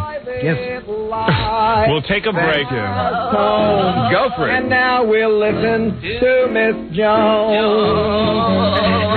All the gossip, all the man. Hey, high kicks on this I one. know the Cakewalk. truth. You did inhale, cause they'll go. All right, I'll take a break, and we'll hear this song. A new song for the Republican Party? I contend that the Republican Party never contacted Mark Harris. Haven't heard of him. I'll have the guy call you. What is the guy's name that contacted you? Steve Rosner. And Steve Rosner's position with the Republican Party is what? I'll let him call you. Let him. No, what is discuss his it. name? What is his I position? don't know. New York chapter. All right, you get him on the phone for me during the commercial. I can't get him on the commercial. Why? I'm meeting him at the Friars Club at 12 o'clock for lunch. You are. Yes, and I am. Steve Rosner is who? Let him tell you. What does he do? I will let him tell you everything. He'll take lunch with anybody. Better to come from there. I don't know. I don't ask for people's resume. I'm not Louis D. Let me take a break, and I'll get to the bottom of this right after these words with Mark You Harris. should be proud the song was yours first. Wow. What? What's going on? I don't know, there's a lot of goofing going on in here. On Mark. Of course it will. Not this guy. Mark makes Tom Arnold look honorable. You know, I almost said who was Tom Arnold. I know. Yeah. Then I you mean, caught yourself. he married Roseanne, and I knew. I just said another movie star's. I don't think you were in love with Martha Roseanne? Ray when you married her. Oh, you think they learned to love each other? Oh, I don't think they've learned to love each other. I think that she hasn't learned his name yet. We most definitely are spiritually connected. Is that right? No question about it. Well, because she's as old as a ghost, so you're spiritually connected. No, it's not right when a man this young who has obvious feelings for men marries Martha Ray. I think he was her nurse, and she married him. I don't know what happened there. But okay, listen, you're on to a new career. You're damn right. Go. Hey, before I talk to Mark Harris, let me tell you about a movie. What movie am I telling everyone about? Pelican Brief? Brief. Oh. Yeah, I got that movie, Pelican Brief. That's with Julia Roberts? Julia Roberts. The only bad thing is she don't take her clothes off. Oh, you. She's above that. Shame. Why should she? What part of the movie called for her to take off her clothes? The part where the pelican comes in? The Pelican Brief. You ever read The Pelican Brief? No. It's a really good book. You read it? Yeah. Then you've read more than 3 books. Well, you know what happened? After I wrote my book, I got really interested in book writing. So I started reading books, and I read 2 books, and then I gave up on book reading. So I read Pelican Brief, and I read Anne Rice's Dracula. Interview with a Vampire. Interview with a Vampire. Yeah, Interview with a Vampire. So I you read didn't those. read The Vampire Lestat? Yeah, that was the guy's name, Lestat. No, but there's a sequel to Interview with a Vampire. Please. Oh, I want to read the sequel, but I don't like to read that much. And then I read a book about Superman. Sorry, Mark. Well, Superman's about a guy, at least. And he flies. And he wears tights. And he wears underpants outside his tights. Bet he had surgery. Yeah, don't tell me you call him weird. No, but I thought he had liposuction. Anyway, Pelican Brief, the reason I rented it at first, in a movie, I thought it was she'd be in her briefs. That's what they meant. Oh, there was some brand of brief called Pelican. Pelican Briefs. Oh, I thought you were saying the pelican's beak.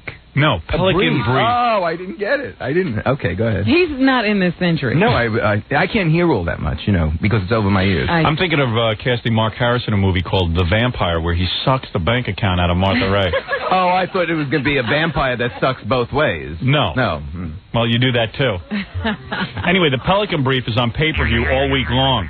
It's a great movie. Yep. With the black guy in it. Yeah, there's a black guy in it that's real good. Denzel Washington. Yeah. Well, you call him the black guy. Everyone knows it. See it tonight at 8 p.m. or at 9 p.m. Eastern Time. Check your local cable listing or the West Coast. See it Thursday night at 9 p.m. Pacific Time. Call your cable system or check your cable guide for ordering details.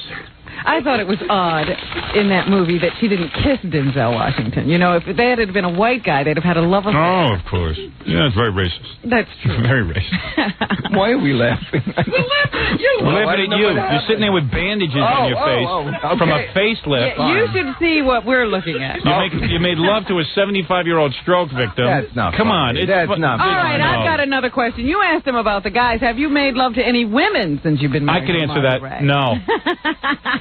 I should take the Fifth Amendment, but I want to tell you something. In the OR room, Did you make love in to the any? OR room? This black nurse comes over to me just before, you know, the what do you call it? The IV. anesthesia? No, the IV. The And she IV. comes over to me and she looks at me. She says, "I know who you are. I do, and let me tell you, did Martha Ray get her money's worth?" I said, "Is that what you think of me?" She says, "Well, it's not a question what I think of you, but my hat's off to that woman." And that's what she said. And if I get to be that age and I have money and I can afford somebody, I hope he performs. That's just what she said. I'm not kidding. And then she was so kind, and the thing blew out in my arm, and I thought I got a blood clot and I was going to die from it. And then she had to go in another vein, and it was a mess. So you got this facelift because you want to look better for your singing Part career. of my act and plugging my clothing that I And now he's sitting here. Right. You'll see him on E! Tonight. He's got a big Tonight, white Army bandage. Orchard wants to know when. We were on the phone last night. Army Orchard wants to know.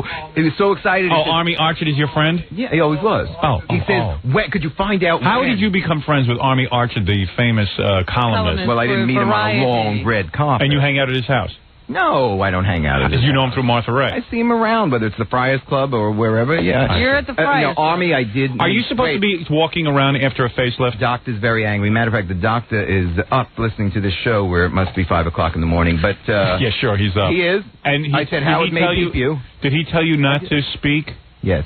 And you're talking anyway. I'm in rehearsal. I have to. I mean, I'm doing another recording. I'm coming out with an album. For who? Music for Republican ears. And where will this be released? Who is releasing it? Well, we're going to ask Joe Michaels when he gets here. I lost him. He's at another So turn. you have no recording company that's We have interested. 6 songs finished.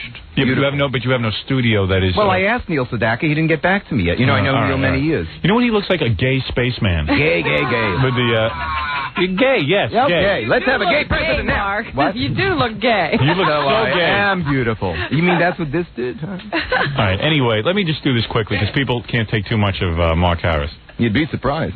Yeah, gay. Yeah, Is he constipated? Yeah. What is that? yeah, gay. It looks like a seizure. Yeah. As we speak, every recording studio in New York is locking its doors. That's right. They're trying to keep Mark Keep Mark Harris Oh, out. no, not when they hear this one. All right, quickly, Mark Harris. You were contacted, you say, by the Republican Put Party. this on and you'll understand The why. Long But I'm Island going to sing it with the Republican. Stern version. Well, hold on a second. Let's see first what you recorded for the Republicans. This is a song against President Clinton. Why was Clinton born? What you? No. You have 3 songs here. I have a few, but the one. This Are all is your brand songs new. about President Clinton? No, not at all. I have Rostenkowski, you know, and all those. But here, look. Yes. This here. Yes. Put the orchestra. Those are orchestrations. All right. Did And you'll you sing hear? live? Yes. Did you hear your campaign song? No. Oh, that's really. You want to sing a song about me right now? I'll let you do No, that. you have it on the tape He someplace. can't sing. He'll bust the No, I stitch. won't. Look. He's driving me No. crazy. I have 3 tapes Let me here see what from you you. have, please. Where's the Howard Stern campaign song? Shh. Wait. Okay. Let me just calm everyone down, okay? Why are they nervous? No, calm down. Stop blurting Let things them quiet out. for a moment. Everyone just quiet. You're all excited and you're not making sense. Oh, okay. What was he telling you during the commercial? About he my was talking genitals. about laying in bed next to Martha Ray No, what was he telling you? and having ice packs all around his head. No, there was another part that he was telling you about. Which part? The clothing line? Yeah, the clothing line. What was he yapping about? Oh, I thought you meant the genitals. What are you doing? Oh, yeah, about your genitals being genitals black and blowing blue? up. The doctor. What were you trying to have sex with Martha Ray again? No, well, I was in one bed, and of course she's in another bed. And you know, at that time I had the ski mask on over the whole face. You know, I just graduated to the strap. Right. So you know, Martha, was concerned. I don't say, but I was. She was frightened, probably. Man, with a ski mask in her bed. Martha was concerned. I don't say. Her nurse was icing me down and everything, and I went to the bathroom. You know, Her nurse is not taking care of Mark. After anesthesia, you have a problem to go urinate sometimes. So you have to put ice chips down there. So finally, after 3 days, I Why go would there. you go through this? Well, anyway, the wind-up is I look down and I see my penis is really 3 now from this blood clot. Until we got the doctor who went away Serves on you right. vacation. He went on vacation. He called. He says, "Oh, I should have told you. Whenever there's liposuction even nearby, that the trauma to the genitals will cause the blackness and the hanging and all that. Oh, God. I should have told you. And nothing works. Nothing works. I thought your wiener got caught in the spokes of Martha Ray's wheelchair. Well, it didn't look that She bad. rolled over it. Yeah. But back to the clothing company? All right. Yeah, what were you yapping he was about? telling you about a coat he has that would be perfect for you. I and wanna are do you your going to campaign. Mark is so manic that when we get in commercial, he starts screaming about, you've got to do a ticker tape. What are you screaming about? You should do a ticker tape parade. Do you have any common sense? What do you mean, a ticker tape parade? No. What is a ticker tape parade? For Howard Stern. Get But everybody what is it? excited. A ticker tape parade We'll throw happens confetti. on Wall Street. No, let's do it here on 7th Avenue in the Garment Center, and they'll support They should you. throw thread or something. And how do you know what Yeah, the Garment that's good, Center will support? I spoke to a lot of people. They're all I was in waiting 3 for days you, last Howard. week. I'm opening a showroom. How many people did you speak to? Many. I know like many. 10? No, I didn't go 50? counting. But no. And but you just I was you at a and your coffee friends shop in At a 1359 coffee Broadway, one of Yes. the buildings where they all hang out, and they're all for you. Yes. And all your friends decided I should have a ticker tape parade. A lot of people I didn't even know. And he's in here seriously going, Howard, you must have a You ticker tape should. parade. And it's like, who am I talking to? I think I'm talking to a wall. No, you don't. Do you want to be governor? What? Are you going? Yes, serious I about do it? want to be governor. I believe you. So let's Thank go you. for it. Go for it. I'm And going then he for has it. a Okay, I'm gonna jacket do a that coat. would be perfect a coat. for you. I A got coat. a coat. Yes. And What is I'm the going coat? to do it in red, white, and blue for you. It's great. It's a $3,000 coat that I'm copying. I got it from Paris. It's great. Very unusual. Okay. No joke. All right, listen. No joke. All right, he's just all over the place. All right, you have Okay. 3 songs here. Howard Stern campaign song. That's it. All right. That's the one just for you. That's not the Republican Party. The one I'll sing live will be that. Oh, the one you're going to you're sing gonna live. sing live? Yes. All right, we'd like to sing live first. Would you mind? No, okay, put the tracks on. All right. Put it on right I now. don't get to hear Now, what he based this on. Would you like some echo? Wait, no. This song was written... No, You guys- don't try anything to make him sound better. You guys throw balls of paper at Mark while he sings. No, serious. I mean, All if you're going to listen to the You words... should get you're gonna used to laugh. it, though. If you're going to perform live, people might be Oh, I don't throwing care stuff. about... They'll All throw right. a tomato at NATO if he stays in the office. But I want to tell you, the first part of this song, a la Yankee Doodle Dandy, was written by a great comedy writer. You're so dumb. But then it Stop- gets to work it. stop throwing paper. Seriously. Don't do that, Jack. Alan Byrne. Yes. Very good comedy writer. He wrote the Cuomo part, and then I go into my Albany part. All right, here we go. Oh, I'm singing with a strap. All right, here we go. Now, put it up loud. Cuomo is a namby-pamby. He's an uptight kind of guy.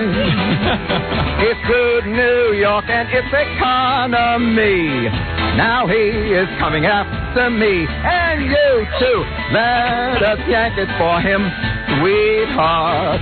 That could What be... is he singing about? I don't know. Oh, you see, you should have went for it. It's very funny. What is he singing about? I'm trying You're to never figure gonna out get to the these Albany lyrics. part. I have Cuomo? no... Well, he said Bomo or something when he started. Well, I'm wearing a chin strap. Do you want to finish this? All right, we'll continue. I tell you put the hoe in homo. I tell you, Okay, man. go ahead. All right, here we go. But the Albany part, leave alone. Namby-pamby went to Albany just to ruin the city. Cuomo's that namby-pamby guy. Now quiet. Albany, give us back Albany. Can't you see? We're better off. Jackie's throwing papers at Mark, and Mark is shooting him daggers. You want to hear these lyrics or not? Of course we do. Jackie takes a ball of paper and hits Mark in the face with a ball. This is just gonna go ahead. This is vaudeville. Go ahead. Dumb. Go ahead. Without Cuomo, give us our state and New York City. Give us Albany. It's such a pity. Cuomo's goodbye leaves us no teary eyes. And all you guys in the Democratic Party. Well, there were things flying at Mark like you never saw. God almighty. Wow. That's some... That's some song. Who'd you write that for?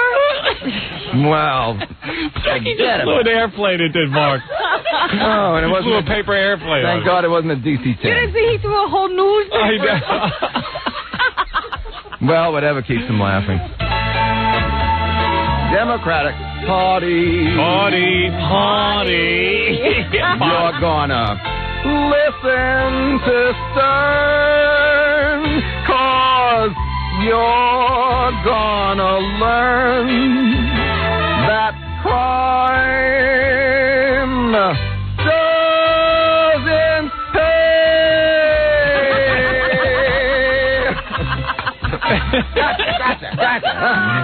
What were those, styrofoam cups? Yes. Yeah. All right. He was rained on with styrofoam. Such a parade. That's what we got to do for Howard. Such a parade. Well, that is some song. And you want to put that on an album? Oh, Albany. Gee, thank God I don't take it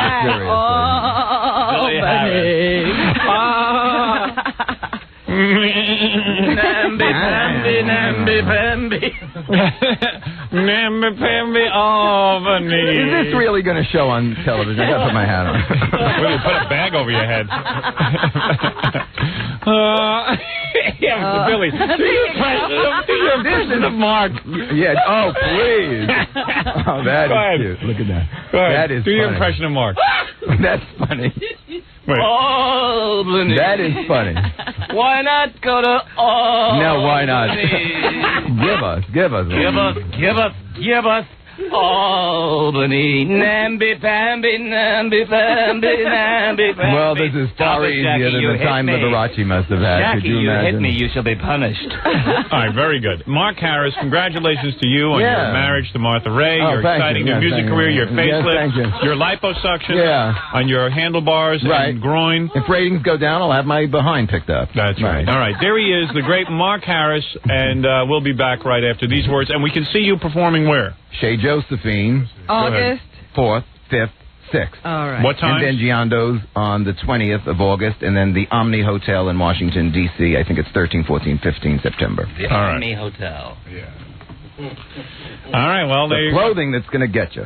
And you're coming out with your own clothing line. And what will that be called again? Both Ways Clothing Company. Because of your bisexuality?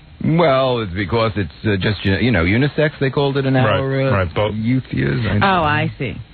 All right, both ways. How about queer duds? Queer duds. I like that now that Calvin gave up jeans. All right. Queer duds. Gays always like to point out that they think Calvin Klein is gay. I didn't say that. No, that's not how I meant it. I'm sorry about that. That is not what I meant. I just meant there's an Come on with a opening better in the name market. than both ways. How about BV Deviants? Both ways. Both ways. He means his clothing fits men and women. All right, and you will have... when will the clothing Well, line I'm be going to out? come in here Friday with one of my stage costumes, so you'll appreciate that. All right, very good. Mark Harris, thank you so much. Good luck with your marriage. And when will your cast there come off of your face? Probably I'm going home Friday, so after this, so on Okay. Friday. Very- I'm doing a rehearsal. What's under there, stitches? Stitches are behind the ears, and they're very swollen. Well, you look very handsome. What can I say? All right, we'll be back, Robin, right after these words. You're on the air in Los Angeles. Yeah. Hi, Howard. How are you? Good. Listen. Hey, Robin, I'm starting the news at 9 o'clock. I made a vow that the show will end at 10 o'clock every day. Hey, listen, Howard. Thank you. Mark Harris needs to quit flouncing around for the Republican Party because they're going to put obvious fags like him in concentration camps when they get back in the party. They're in thick with the Christian right, and the Christian right wants to take over the whole damn country. And he's in. George Bush lost the last election because of the Christian right. Well, yeah, maybe so, but the way they're putting down Clinton all the time, left and right here, and the only reason they're putting down Clinton is because he wants to have them audited. Okay. No, let me tell you something. Yeah, what? There is no respect anymore for anybody. Yeah, I know. I don't care if you like the president or not. Oh. I don't care if you like the president or not. Because I never saw a guy get into office and the next day they're calling him Slick Willie. Yeah, the personal attacks aren't necessary. Yeah, what is attack that? his policies or, have some kind of dissension in terms of the way the country's going, that's one thing. Yeah, what are they saying? They want the president to be ridiculed and a laughing stock all over the world? I mean, I'm someone who cares about this country. What are we doing? You got to respect the office a little bit. For God's sake, this Jerry Falwell's supposed to be a religious guy. He's full of personal attack. He's putting out videotapes. The whole time George Bush was in office, I didn't see one videotape about George Bush's son in the SNL scandal. Where's Jerry Falwell? Well, what is he now, a political figure? What is he? If he's a political figure, why does he pay no taxes on that money that he gets for those religious donations? What is he, a religious man or a political man? Which one is it? Can't have it both ways. I'm looking for a tax-free thing myself. Congratulations to Cox Cable now of Cleveland, who has added the E! channel to its cable lineup, so our friends can see us out there in Cleveland. The suburbs of Cleveland can now see us on TV, Rob. Well, that's very nice. Show was added the week before we started vacation, and word has it that Cablevision, which serves almost everywhere else in Cleveland, is close to picking up the channel as well. It's a different Cablevision, obviously, than the one that I have at my house, which refuses to give me E! or any other cable channel. Yeah, it couldn't possibly be the same organization. The only cable channel I get is, I get these channels where insects are eating each other. I got 19 channels of that. You know what I see on television a lot? People cooking. Yeah. Oh, that's big now. They got guys who are almost unintelligible. You can't even understand them because they come from Cajun places. Yeah, they're in the kitchen with all kinds of hats. Now, not just a chef hat. You've got a guy in a cowboy hat. Yeah. All kinds of different things hats going on. They got one channel now, I get, where one of them had cooking and the other one had insects mating. This one they cook insects. They combine. Combining the two. They combined by. That's right, Robin. New Orleans, you're on the air.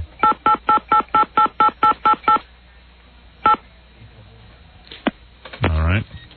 That was a message. People don't know that it's Fred.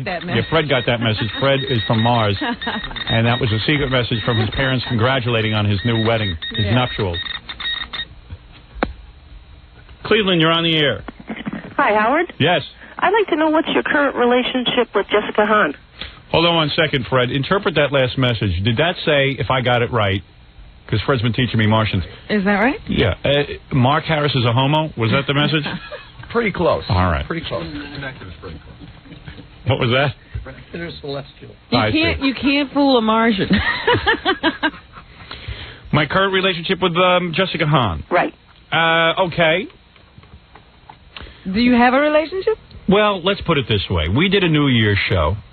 Jessica said that she was going to come on the New Year's show, and then the last minute backed out because her new boyfriend, the very rich Ron Levitt, who developed Married with Children, said, no, don't come on. And I felt that this was an insult because you don't make a promise to a friend and then break it like that. Made me look foolish. By the way, the tape of that New Year's show is available in abbreviated form, plus additional material has been added, backstage tape. I'm going to be taking that off the market very soon. I just saw Underpants Party selling for $1,200 now. Oof.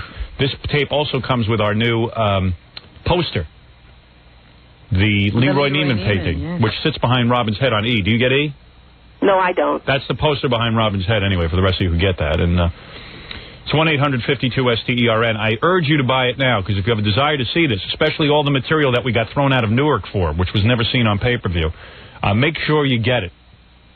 It's a collector's item. 1-800-52-STERN, but you must be over 18 because the stuff gets pretty wild. $39.95, $4.50 shipping and handling. And get it soon. I'm taking it off the market soon. Could destroy an 18-year-old or under. Yes. we'll ruin them. Anyway.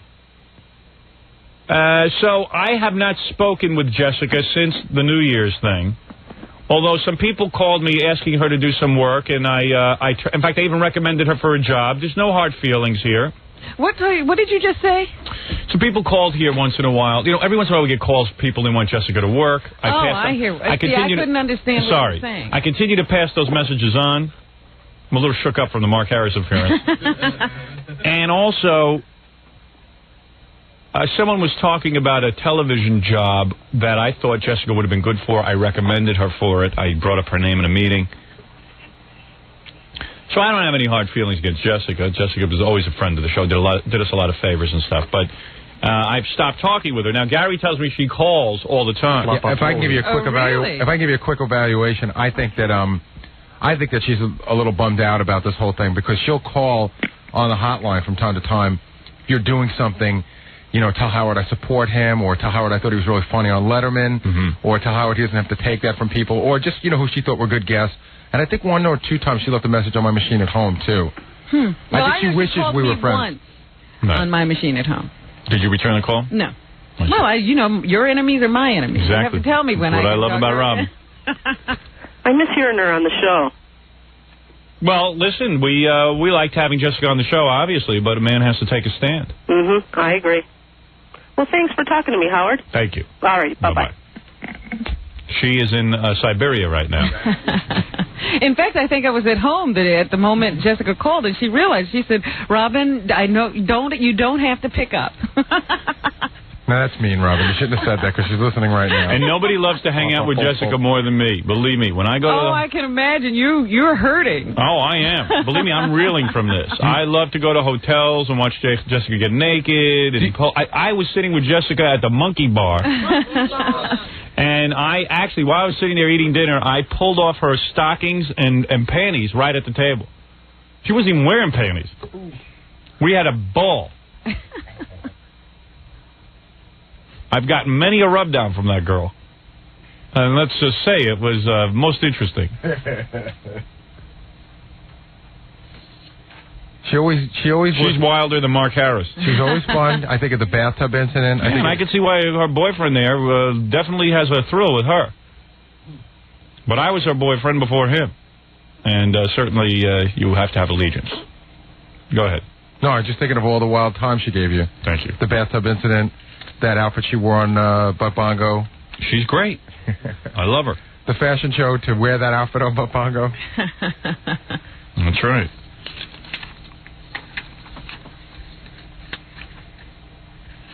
Here's a letter from a guy whose dad just died, Robin. He's a 64-year-old guy. He just wants to say, he wanted to tell us that this guy, before he died, he used to listen to us religiously every day. And the guy, his father had a heart attack, was in the hospital for many months. We cheered him up every day. Aww. And I just want to read this, or at least tell you about it, because people say we're scuzz. People don't think we do anything good, Howard. Yeah, we did something good. Guy died happy. That's all. In fact, I was having a discussion with a friend of mine who asked if we didn't feel responsible oftentimes when people do bad things. Yeah, sure we do. And I said, you know, no one ever gives us credit for all the wonderful work we do, like saving a man's life or cheering people up as they battle cancer. Yep. This guy says, each time we went into work, me and my dad, he'd always insist on listening to your show. What does that nut have to say today was one of his favorite expressions. He found your show entertaining and sometimes hilarious. He even enjoyed your interviews with guests, even though most of the time he didn't even know who the hell they were. He always wanted to write the FCC on your behalf and agreed with you on most political things. Oh, he lost a real supporter. Yeah. My father was a very friendly man. All his customers loved him. And he'd always ask his customers, hey, you listen to Howard? And when they said they did, he'd remark, you have to be a certain type to like Howard, right? He was even happy about my run for the governor. Aww. It made him happy. He tried to encourage his son to go to the convention in Albany. He says, one summer his parents visited relatives in New Hampshire. Your old TV show was on, and my father insisted that they watch it. The locals had only heard of you, but they still enjoyed the show. He turned them on to the show. Yeah. Then the father had the heart attack, was intensive care. He told me he listened to your whole show day after day and credited you with maintaining his sanity during the long haul there. Wow. I feel like Casey Kasem. Howard, I'm only writing to tell you how much happiness you brought my dad and my family. If people say that you're crude and lewd, just think of my father sitting in traffic going into the Midtown Tunnel and laughing at the radio. Doesn't say that. Thanks again. It was a wacko. Actually, this is very nice. And, it's a very nice letter. Signed Adolf Hitler Jr. Oh. No, I'm sorry. He's such a nice man. He was only 64. 64 and so much more. O.J. is a suspect. By the way, I'll be making that call in a couple of minutes. Yeah, you're going to call and well, collect listen, the reward? the front page of the newspaper says today, O.J. Simpson is offering $250,000 for a lead on who killed his wife. I am going to call in and claim the money. Nobody do this before me, because I know who killed his wife. O.J. And I will call that in. Imagine that. That's the easiest $250 I ever made. You're a smart man to jump on it so quickly. I guess who's on our phone wants to call in and just say hi. Who? This is a guy who you might remember from the movie Easy Rider. Do you remember a movie? Dennis Hopper? No, we've already talked to Dennis Hopper. Okay. Not Jack Nicholson. Peter Fonda? That's right. Peter Fonda. Henry's son, Jane's brother. Bridget's father. Bridget's father. Hubba hubba. What's it like when your daughter's growing up and she turns out to be as hot as that? Man, you gotta worry. Worry about what?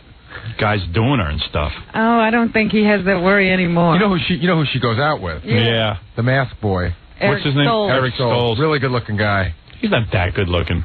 And he's not that good an actor. Oh, he's a good actor. Good actor. No, he's not. All right. If I say he's not, no, he's not that good an actor. I'm a better actor. All right. Peter. Yes. What's master do? This is the Yiddish part of the show. Oh, Does okay. Peter speak that language? Yes, I don't know. he's Jewish, as you know. Actually, I'm one of the 100,000 Jewish directors from Kansas. That's right. Peter Fonda, of course, has had a charmed life.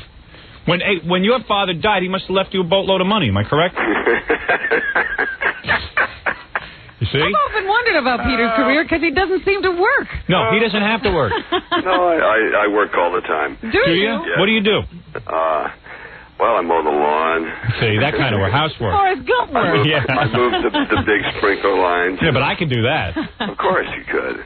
No, but seriously, when you buy a new motorcycle every day, right? No. When but you have enough money. That wouldn't be a bad idea. I think that's a good idea, actually. And Peter, though, seriously, after Easy Rider came out. We thought you'd have a big movie career. Yeah, seriously. What happened? Like, you kind of just disappeared. No, what I did was I immediately went against the grain and made a movie called The Hired Hand. Yeah. Which is a very eclectic Western. I never saw that. That's how eclectic it was. In other words, you're saying it was a bad career move putting that movie out. No, I insisted that's what was happening because I didn't want to be thought of as Captain America. Oh. But unfortunately, across the world, everybody had a different story for that, and that Easy Rider himself, Peter Fonda. Now, it's 25 years later. I can walk on a stage any place, and they'll introduce me as Captain America or Easy Rider, you know. See, Peter's a smart guy. He, it's the kind of thing where, I don't know. What are you saying? He's got kind of a cool life. Like, he's a real hippie. You know how people think Jane is a hippie, Jane Fonda? Jane's not a hippie. Jane's a businesswoman. She's a businesswoman. She put on exercise tapes. Peter's like a real hippie. Like, he put out a cool movie and just said, I'm going to go do other weird movies and screw the industry if they don't catch on. And, One of my favorite movies was Dirty Mary and Crazy Larry. Man, that was so cool. I never saw that. Movie. That was so cool. That was the best white trash American film at the time. And you know what the great thing is? Nicholson owes you everything. That's the best thing. No, it just owes me one juicy roll. Yeah, he really does. Can be hell, Howard. Does he ever call you and say, hey, man, thanks for starting my career? Nah. Never. Not. Bastard. But he knows he doesn't have to use a 5-iron on me. So what's the deal? When you were growing up and you're Henry Fonda's son? Yeah. So what, did you, grow up in a mansion or something? No. Although we did have a beautiful house. When I say beautiful house, it was a nice house on a big piece of property. And Jane was younger than you, right? 2 years older. Oh, yeah? And did she have, a lot of hot friends? If you ever look at the pictures of her as a little girl at one of the family functions, she is not going to smile no matter what. I looked at it when she was getting married to Ted. I was down there, and she had that photograph out on the table at the place down in Tallahassee. I said, ooh, now what could have made that little princess such an unhappy little girl? And Jane's going through all kinds of stuff and looks up and catches me. What are you doing, Peter? I said, I'm just looking at this little beautiful princess here. She's got a sour look on her face. And she looked at me and said, yes, you were a little brat. I had everything made for 2 years and 2 months, and you spoil it all. You upset her. So when you're growing up with Jane Fonda... Oh, it's terrific. At what point does she start getting, into, full womanhood? 16? Is she super hot? She was, not bad at all. So, but I mean, you never look at your sister sexually, I guess. But if your sister's as hot as that, she must have hot friends. Yeah, did she have hot friends? At the time, no. What a life, huh? Growing up in the house, Henry Fonda, Jane Fonda. Well, no. I'm wondering, did you grow up in the house with Henry? Oh, yeah, you didn't grow up in the house with Henry, huh? Well, have you seen Fort Apache? Yeah, the Bronx? No. No. It was my dad and... Western, okay. No, I didn't see that one. Just Fort Apache, the Bronx. When somebody asks me what it was like to grow up as Henry Fonda's son, I say, go see Fort Apache. Oh, really? Oh, yeah. So it was that bad, huh? Oh, well, that's not necessarily bad, but there wasn't a lot of conversation. Oh, really? A lot of dictums and strictums. So, in other words, you were pretty much on your own. Oh, no, we had to run by the rules of the... Yeah, he's saying his father was very conservative. Oh, conservative. And would just keep him in line. Oh, really? Yeah, no, he didn't do that either. Well, what did he do, Peter? Wait, Peter, stop talking in circles and tell me what the hell he did. He kept remarkably silent. He was very shy. And even with you? Maybe he was me? No, maybe even with you. Oh, even with anybody. Really? Even his closest friend, Jimmy Stewart, and Johnny Swope. So wait a second. You're growing. Let me get this straight. Let me get your life straight. Okay. Good luck, Howard. No, let me get your life straight. You're growing up, and when you're Henry Fonda's son, that means in high school and stuff, you can and you're a good-looking guy too. So to boot, you're Henry Fonda's son. Suddenly, I mean, getting girls was never a problem, right? Well, that was never an issue with you. Oh yes, it was. Oh, yeah, I don't buy that. Were you in private school? Yes, I was. Why, were you real bad? School from the first time I went out, I was 6 years old in the first grade, and then the next time I was sent away, I was 11 years old. So you were a real bad kid? No, not at all. And I made good grades and everything, but they were all boys boarding schools. Right. All boys boarding schools? So did you ever have a homosexual relationship there? Not at all. I was driven even deeper into Mummy's arms. Well, Mummy wasn't there in that speak. I'm just making driven deeper to the bosom of the woman. Really? Oh, yes. And you and so you never were home with Jane, so you couldn't watch her body develop. Oh, I saw her body develop. And did she have really hot friends? Like, did she have famous friends? Like famous kid friends who were, like, real hot? No, we all had the same kind of friends. Everything was perfect until I was 8 and she was 10. So could you start... What would have happened then? And we moved here, on the East Coast. We moved back to Greenwich, Connecticut. So I bet you first had sex when you were, like, about 13. Am I correct? The first time Jane and I had sex? No. Don't get into that yet. We want to save that for the end. Well, you can tell us that. Yeah. When did you and Jane first have sex together? Well, I promise not to tell, so, I mean, it's not going to do any good. All right. So, no, seriously, what age did you start, like, getting girls? 13? Well, when I was 13, Howard, I looked about 9. I took up smoking thinking it would make me look more suave. It made me look like a very stupid 9-year-old. Parents who were asleep at the wheel. Seriously. But you and Jane never had sex?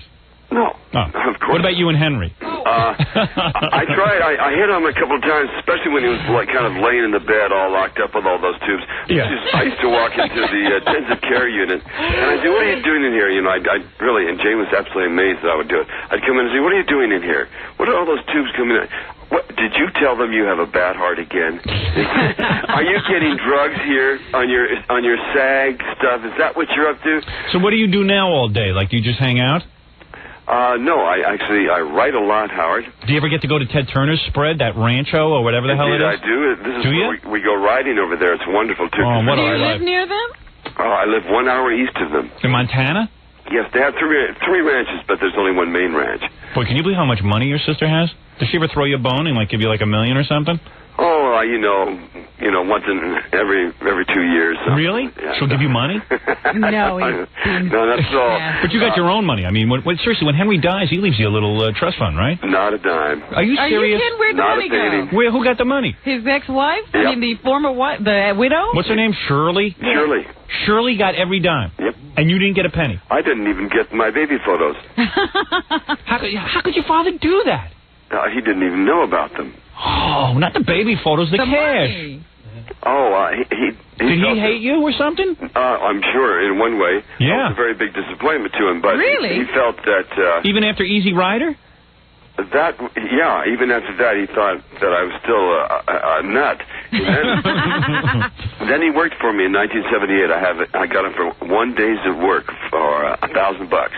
and he saw me run an entire crew and act in the same scene, directing and acting in the same scene. And he finally realized you're not a putz, but you knew what you were doing. Yeah, you see, at first I was just this armed grenade rolling around the deck, not a loose cannon. Loose cannon is too directive. So your dad was always disappointed in you, and here you got him work and everything, and you figured, well, maybe this will turn him around? It did. And it did? Yeah. But not enough to leave you money. No, but I'll tell you, this is much better than money, Howard. This is the coolest part. After that movie, which was called Wanda Nevada, best thing Brooke Shields ever did, too. And after that movie, I said to him, if I have enough ego to call myself a director, a writer, and a producer, I'm going to write this scene for this actor named Henry Fonda. And the name of the scene is I Love You Very Much, Son. And he went, I had hung up the phone. Great. That was actually, there was a preamble to it. I said, Dad, I know something. I know your clock is running and there are no timeouts. Right. I don't know who else has told you about what kind of heart disease you have, but I know that you're not going to get better. And so I can't let this time pass. Then I went into the... No wonder he didn't leave you any money in the will. You're bumming him out. Yeah, mellow out. Listen. I bet you left Jane a bundle of dough. Not a dime. Really? No, said it... And she put him in that Water Pond movie. Yeah, really. On Golden Pond. What's Up, Water Lily? She got him work.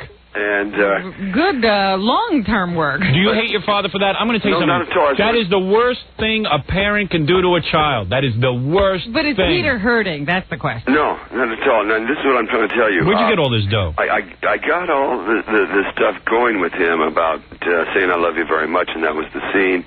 And finally, he would, 4 or 5 calls into it, he would hang up after every call when I said I love you very much, Dad. He couldn't even say back to you, I love you. Then he spit it back on the 5th call as fast as he could. I love you very much, son. I said, no, Dad, that's not the way it works. It's not in response to something I say. It comes from you, from inside you, from your heart. It's an original idea. Boy, you a pain in the ass. Now. And he's going to make him say it. Yeah, Dad, you don't have to do it right now, but just think about it, and that's what it is. And finally, in conversations with him on the phone, this gives him a big break. We got the plastic and the distance between us. And finally, he sensed that I was coming to the end of whatever I was saying. We didn't have real conversations. I tell him about the apples, the kids, and the fields and how the hay was. And he was a farmer. So at the end of it, as he could tell, I was winding down. He'd say, I love you, son. And I'd say, I love you very much, Dad. Well, that got to be easy to say on the phone. And then I told him I'm coming down there to look down the barrels. And he knew this was the big call. In fact, he had to be able to look at me and say it. I went to the house, and he was kind of walking about with a walker. It was difficult for him, but he wanted to show me that he could still walk around the lower floor of his house. Had a beer and a shot of tequila, to show me he could still do those manly things. And then he knows I'm going to leave and go back to the ranch. We walk out to the parking area of his house, and it's a very strange feeling. He had me by the shoulders, looking right at me with tears streaming down his face. And it was just him pushing me away and pulling me towards it at the same time. It was a very bizarre feeling. And he said... I know, Fred does that to me. It's very bizarre. And he said, I love you very much, son. And I said, I love you very much, Dad. Now, that was in 1979. Now, in 1982, when he was dying, and... He said, I love you again? I was in the room, and this was the last day we were going to see him. We felt that, and it bore truth. He was sitting in his bed, lying in his bed, and he looked up and he saw Shirley, his last wife. And he's opening and closing eyes, trying to find focus. He looks over at Tom Hayden, and he looks at Jane, not saying anything. And then he looks way over to his left at me, the guy who comes in and says, what, are you taking drugs from these people? And they got you convinced them you got a heart problem, you get drugs. Is that far out? You got something on me, huh? And he looked at me, and he both eyes blue and flashing and open, and he said, I love you very much, son, and put his head back, and that's the last thing he spoke on the planet. Wow. Really? Yeah, he could have said, I love you very much, and I left you $30 million. I don't have a problem with my father at all. Really? Yeah. I mean, after that, who would have a problem? You should have left your money, that's all I got to say. All that love stuff. Hey, he made it possible for the guy to break into show business. Come on, I'm that's not the burn. I'm sorry, I'm with Howard. Really? Of course. Yes, why shouldn't he? And a painting or two. He was an excellent artist. Yes, something. When a parent dies, the parent should equally distribute the wealth amongst the children, especially someone of Henry Fonda's He gave all of them nothing. I don't say, And I'll tell you something. You have every right to be angry with your father. Take it to the grave. And let me ask you this. Enough love crap. How much money did you make off Easy Rider? You must have made a fortune off that. A fortune, yeah. You did. Enough that it didn't even matter if you worked anymore. That's exactly You imagine that one body of work, Robin. See, well, that's what I'm saying. Peter knew that. Yes. Yeah, I think that's why Dad didn't leave me any cash. Yeah. Well, that's something else. So I'm into the cash with you, Howard. I really believe that's why he didn't leave me any cash. Hey, Because Jane and I were both very financially stable, Yeah. and he wanted his last wife, who had stuck with him during the really tough times, to have the rest of it. So. And what about Jane? Is she a big fan of mine? Oh, Jane talks about you all the time, especially Really? when we're out fishing with Ted. Is that right? Uh-huh. I know you're making that Is up. it something to the effect of I'd like to wring his neck? Or? Yeah, right. No. She got some body issue. You know, I noticed when we started this whole interview, you were staring very heavily. I mean, the audience can't see that I'm dressed in a very beautiful dark blue silk, naval blue. Are you naked right now? Yes, and it's a three-piece outfit. It's the bottoms and tops silk pajamas and this robe. And that is a real. You were looking at it, Howard. That golden E there. Listen to me. That's Elvis's. Listen to me. Yes. I'm gonna slow you down a minute, Peter. Where is he? On Mars, I think. But I got this thing in a real deal. I also got Hitler's brain on the same package. Hitler's brain. That's a biggie. Though the jar it's in is kind of murky. Are you smoking pot right now, Peter? You still smoke pot? You don't. I stopped smoking pot when you stopped beating your wife. Really? Yeah. You kidding me? No. Well, he hasn't stopped. I haven't stopped beating my wife.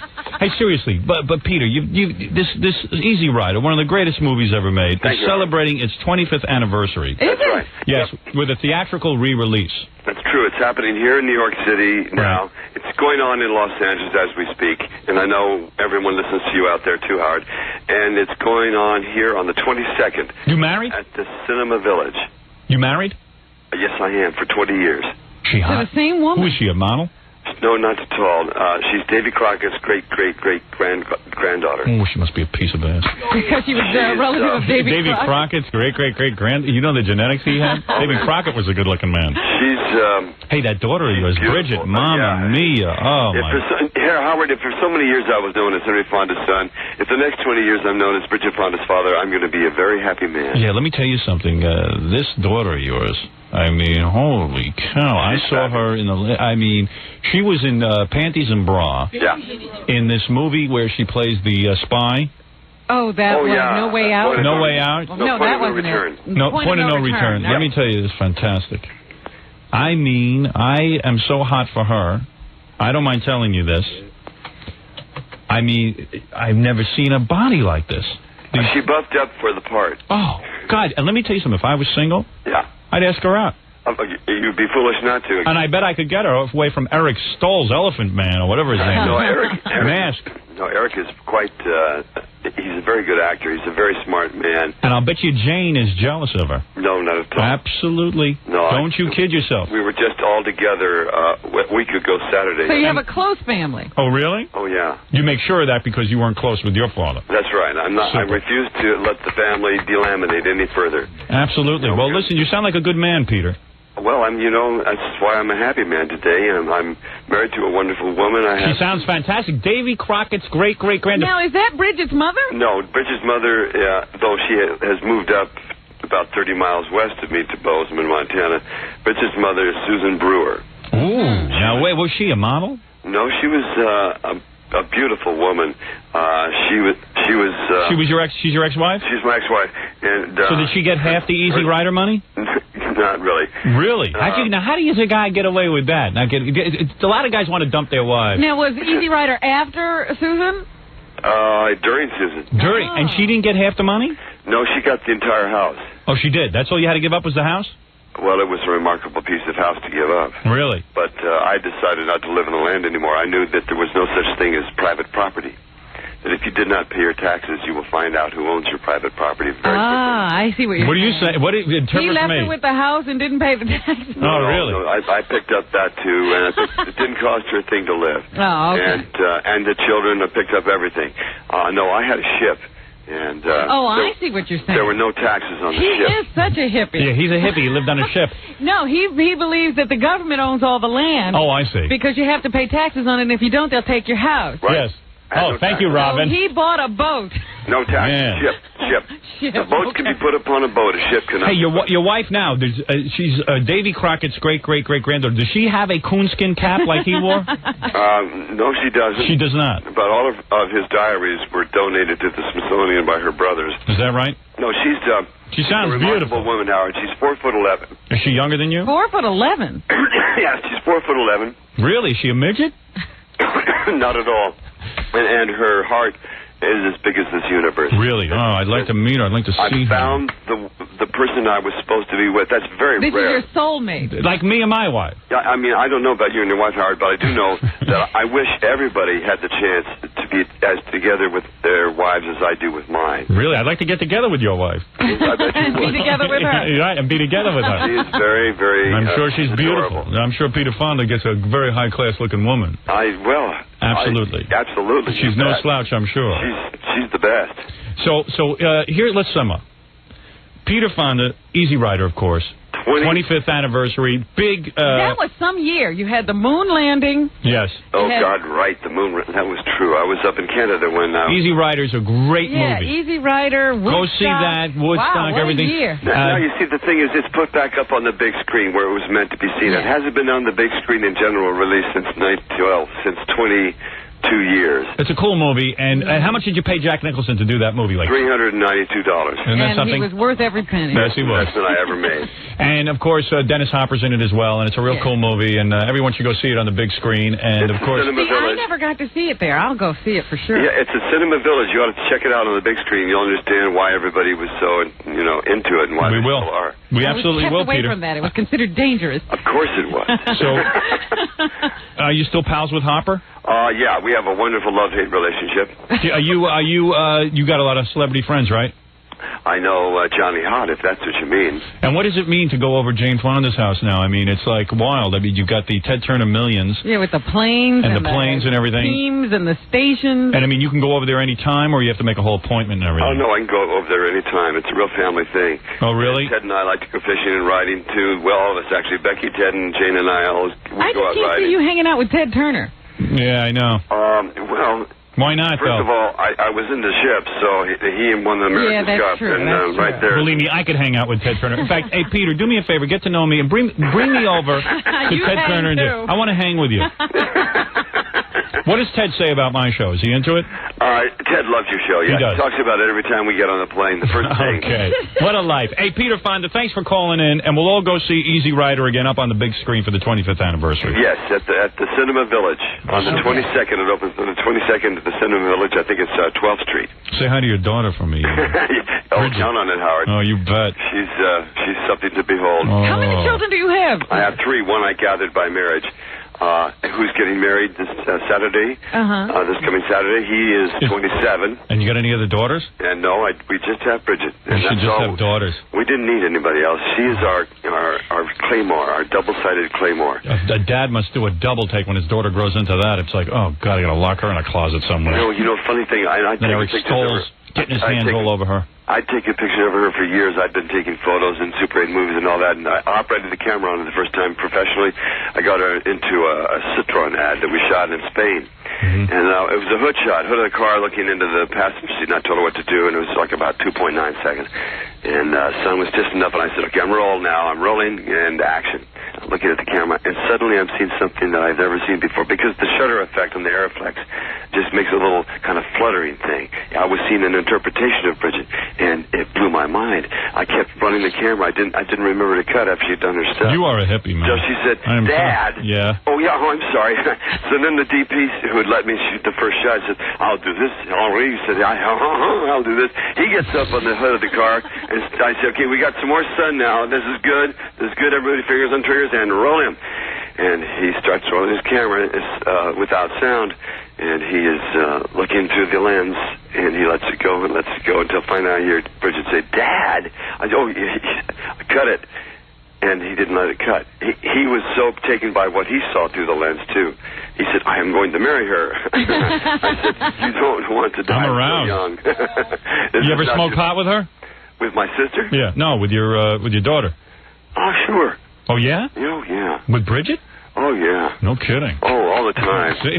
I never know if he's for real. All right, Peter, thanks, man. It's hard to pin Okay, remember that Easy Rider at the Cinema Village on the 22nd. And thanks very much for the spot here. No, thank you, Peter. Okay. Okay, bye-bye. Bye-bye. Peter Fonda.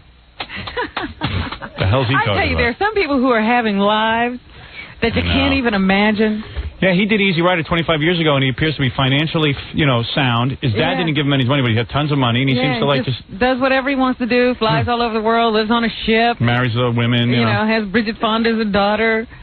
I don't think he ever left Woodstock. I think he's been there since 1969. He's at Yasgur's farm. Nutty Rider. He's wild. I don't know if I could take hanging out with that guy. It would be intense. It would be. I'd just like to get onto Ted Turner's ranch and see that whole Jane Fonda setup. Well, you better call somebody besides Peter. I'd love to do his daughter. First of all, her father's like kind of, wild. Yeah, so she's she got to must be wild. Yeah. She must be into all kinds of sexuality. That's my imagination. Enjoy her, Howard. Yeah, go ahead, man. Hey, she's beautiful. Yeah, it's cool, I mean, I'm not this light. Yeah, sex is cool, man. But especially that whole actress thing. Yeah. That adds to it. Force, man. Yeah, man. Go ahead, suck the life force out of her. All right, we got to take a break. You need experience for life, for your work, for your art. Hey, man, it's cool. I'm not uptight about you and Bridget. It's cool. Thanks, Dad. You don't mind that I'm 20 years older than her? Bridget, why don't you take him up to your room? Yeah. Hey, Dad, you mind if I do it right here? Of course not, man. Go ahead, man. Here's a doober. Go ahead, get high and just go do my daughter. Hey, thanks, Dad. You're peace. Peace. Piece of ass. Cool. Cool, man. Thanks. I know if I was single, I'd call her. I would badger her into a date. Hey, man, go have some fun with my daughter. Here's some lewds, man. Probably has different bowls around the house with everything. Yeah, right. Well, I don't know if he's still into that, but he says he's not, so. Use my bed. Yeah, me and my 4'11" wife ain't going to be in it, so you guys. We all sleep in the same bed in this house. He's the kind of dad who would leave you the house. Oh, you two want to be alone? Yeah, right. Go out. Hey, go hump Bridget on my motorcycle. All right, I got to take a break. We'll be back right after these. The Howard Stern Show.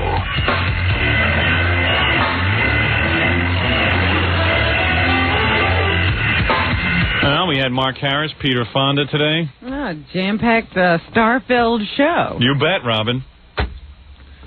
And it was kind of cool how Peter Fonda badgered his father into saying, I love you. The poor old man had a heart condition, and Peter's badgering him. To say I love you. Say I love you. Okay, I love you. No, you didn't say it right.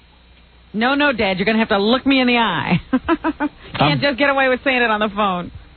My dad never says I love you. I mean, only on rare occasions. Because after I talk to my dad, I have a thing where I go, all right, I'll see you later. Okay, I love you. And my father goes, bye. How do you say that? You don't say that to get a response? No, would be nice to hear an I love you back. You think? Sorry? He seems like my dad? Yeah. Yeah, he is. But I just wonder, you need to hear that? And I'll my father's father probably never said I love you, so my dad doesn't say I love you. I think he tries to emulate his father. Just like his father. Yeah. Just like Dad. Yeah. Unspoken. I don't need to hear it. It's just like a thing. It's just kind of weird that I always say, I'm one of those people that always says when it's someone on the phone that is close to me, I always go, okay, I love you. Well, that's just like saying hello to you. No, then. it's not, though. I only say it to my dad. You know, my mother. My sister. Maybe my wife. Sometimes she gets me mad. Maybe. Right. Sometimes she's not close to me. But it is. It's just a greeting with you. No, it's not. It is. It's like signing a letter. You never heard me say I love you to you. No, but when you say it that way and you say it every time, that's what it is. Yeah, well, that's what my father probably thinks. He's like, I save it for special occasions, like once every... Before you die. Once every Halley's Comet. You know? I took care of you low those many years. I showed my love for you. I paid for your college. What does that say to you? Hello, Howard. So, the Stern men, grappling with that whole love issue.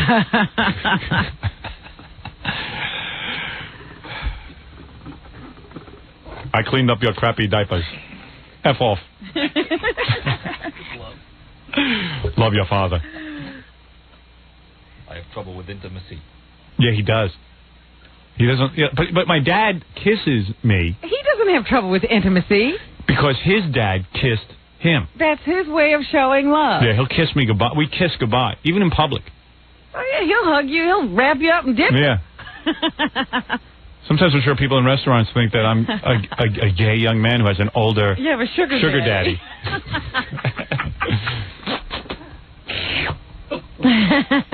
So what's the big deal of him saying I love you? No, I'm not making a big issue out of it. It's just a little thing that goes on each conversation. It's really weird. I'll go, okay, I love you. Well, you're just like Peter Fonda. Yep. Torturing your father. No, I never ask him to say it back. Oh, you know there's an implied thing. No, there. I just wait to hear what he does, and then he goes, goodbye.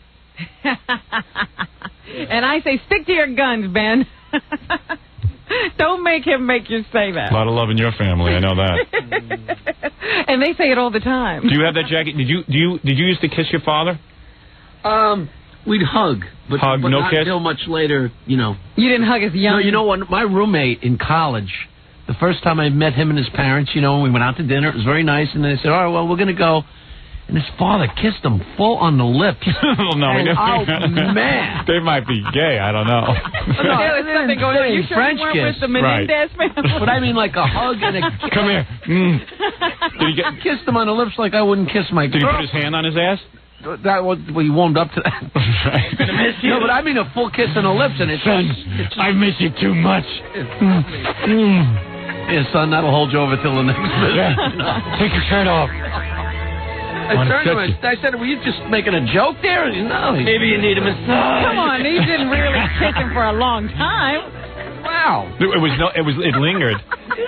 A couple of seconds. It wasn't a peck. He kissed him. Take my tongue. It was like the scene from Casablanca. You know, and then he pulled his zipper back up. Did he No, I'm not making a joke. It really threw me. Like, right. On the lips. Because I think his mother was looking at me. So I remember it was an uncomfortable thing. My dad and I kiss on the cheek, but my mother wants me to kiss her on the lips, and I won't. Well, how does she make you know that she wants you to kiss her on the lips? A couple of years ago it became an issue. I don't recall ever kissing her on her lips, but maybe I did. As a little boy? Maybe. I don't know.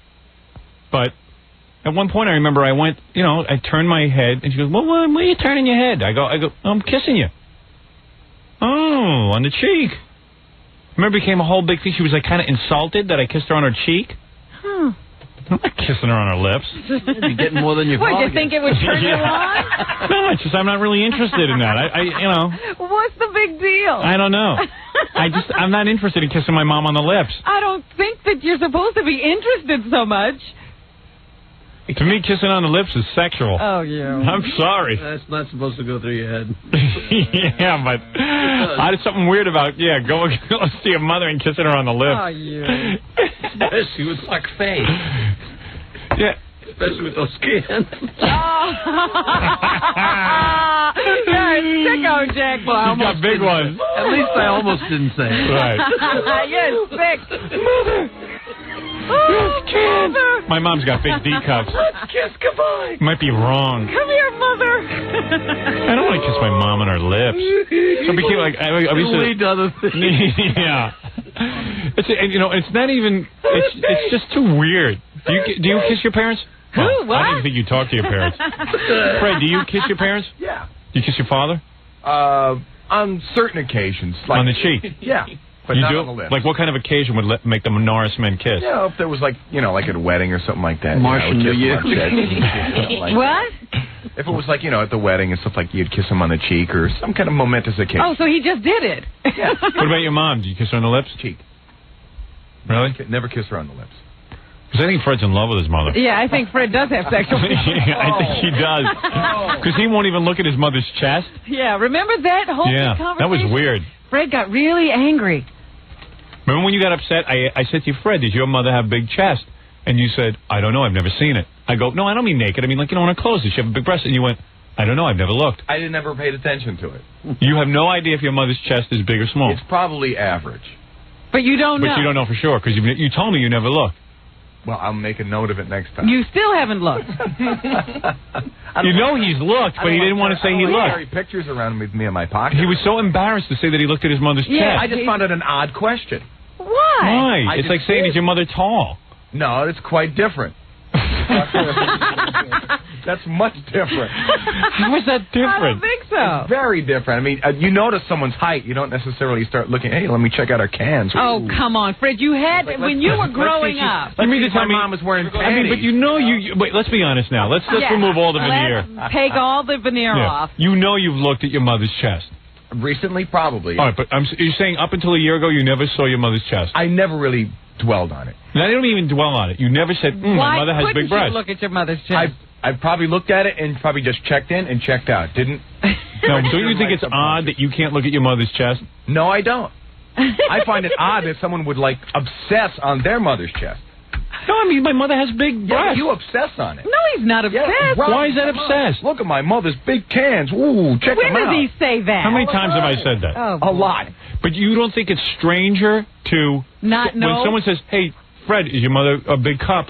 And you go... I don't know. I've never seen my mother's chest. I go, not naked, through her clothes. No, I've never looked at my mother. I never paid attention to it. I really didn't. And there's no way. You're so observant. There's no Howard, way. let me put it to you this way. Is it against all Martian conduct to look at your mother's chest? It must be. When you were growing up, what? You had to, you look for examples. Well, how could she avoid talking to you? I'm talking to Howard. It's okay. In this instance, you can talk to him. You're talking to me. It's too late. This is too weird. When you were growing up, you have to look at examples of things. Like when you're finally interested in something, you start to look around. You look at your mother's chest to see what it looks like. But you look at everything on it, people. My mother's got a big fat ass with a big chest. Yeah, I looked at other people's chests. It just never occurred to me. So you can't answer the question, does your mother have a big chest? I'd say she has an average chest. Because you looked when? When did you look? I can't give you an exact. Like a year, within a year? I'd say within the past year, sure. Was it as a result of our conversation on the air? Probably. So you decided to look at your mother's chest for the first time? Yes. And how do you feel? And I felt no stirrings or anything like that in my loins. But don't you think that maybe you were feeling something sexual toward your mother, that the fact that you couldn't look at her chest? Probably not. What? Probably not. So there's a chance that you were feeling sexually... No, I was not feeling sexually. You said probably not. Why would you say probably? Because there's a chance that you were feeling sex. You never know, Robin. He was in love with his mother. There's no question. When he had that reaction, Howard, when you first asked him about his mother's chest, I thought it was the most bizarre reaction. I know. I mean, I never heard it. In fact, I blocked that out. I think it's more bizarre to make your mother get out of a car and walk. No, that I think is much more bizarre. Did Robin do that? Yes. When? Come on, you dropped your mother off by the side of the road. I never did that. Oh, yes, you did. Oh, here he goes, making up history. Put it in your book anyway. I never dropped her off at the side. I carried her in. Did you ever look at your friends' mom's chests? That's a yes. No, he's thinking. Give him a chance. I am thinking. I mean, here's a guy who analyzes supermodels. He looks at bodies. The only mother I ever checked out was this guy when I was like about 14 years old. His mother, he was 15, I was 15. His mother was like 27, and she was awesome. What? That was a stepmother, wasn't it? No, that was his mother. She had him like when she was like 13 or 14. And everybody at the party was like... None of Fred's friends had teeth. That's your mom? No, she was gorgeous. Mother was 13. You know where Fred grew up. I found him in the backwoods. Bug tussle. Yeah, bug tussle. Oh. Did she own shoes? This woman? It was his mother and his cousin. She was the only mother I saw dressed like that. It was totally incongruous to everything around you. She was dressed in Fredericks of Hollywood outfits. I mean, it was... All right, so Fred... I'm going to now say something. I'm going to make a proposal to you, and you tell me if you want to be totally honest. I'll do my I'm going to say that, yes, indeed, throughout your childhood and growing up in your house, you did see your mother's chest. Not naked, but you did look at it through the clothes. Sure I did. And I believe that you were too embarrassed to say that you looked at your mother's chest. I probably was. Which shows you are very sexually repressed. That's right. Because you look at breasts like they are... Even your mother's breasts you look at as sexual. All right. I would agree with that. I think you could have answered the question. I will agree with you that I was sexually repressed, and that's as far as I can go. I can't say that I was turned on, because if you're repressing, you can't... Right, but what are you repressing? Sexual feeling for your mother. Any sexual feeling. Oh. Any and all sexual feelings. But you're saying you had sexual feelings for your mother, then. No, I did not. All right, let's take a vote. Who feels Fred has... All right, Robin, you go first. Who do you vote yes? He had sexual feelings for his mother. Billy? Wrong. Could be, yeah. Jackie? My mic must be off. I didn't hear what you said. No, I think maybe it was a little weird. You know what? I know the answer to this whole thing. What is it? I think if your mother has great big chests, you notice. Yeah, you can. And if she doesn't, it's something you don't know. Oh, you notice your mother's... Oh, okay. All right. I'm always sorry if they put on his microphone. No, because I'm right. You can't handle it. Oh, you have never been right. You can't handle it. Not right. You can't handle it. Handle the truth. I have the answer. Yeah, and it's always a wacky answer. It's an answer. It's a whacked out answer. I got the answer. And then you go, oh, good. You know, Jackie's intelligent guy. I went to MIT or something. I don't know. And then you go, here's the answer. When your mother has really big cans, you look. It turns out that E equals MC squared. Yeah. This is psychologist. No, I'm right. Handle the truth. All right, I got to get out of here. How many years left on my contract?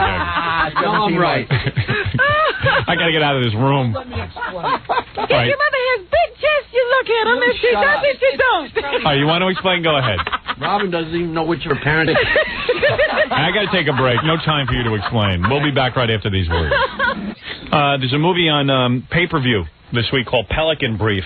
I don't know how many people saw it in the theater, but it's the Julia Roberts. In the theater, but Did it? There's still some people who haven't seen it. I read the book. I haven't seen the movie, but I read the book. Oh, then you should watch the movie. Book was really good. I like to brag when I've read the book to something. There's only like 5 books now that I've read. But I'm like, yeah, I read the book. And they always go, oh, did you read the other Grisham novels? No. I just Pelican Brief. I refuse to read them. Everybody else has. They're really good, actually. The guy's a really good writer. And it's like written for idiots, so you can really follow everything. Oh, because it's all this technical stuff usually about spies no, and junk. The movies come out real technical, but it's not. Yeah? Is Grisham the guy I'm thinking of? Was that the guy who wrote Pelican Brief? Absolutely. And the firm. And the client. Yeah. And all that. It's really good. It's a really good book. The Pelican Brief stars, of course, Julia Roberts. It isn't too bad to look at. I have to take a look at that. And then the black guy is in that, too.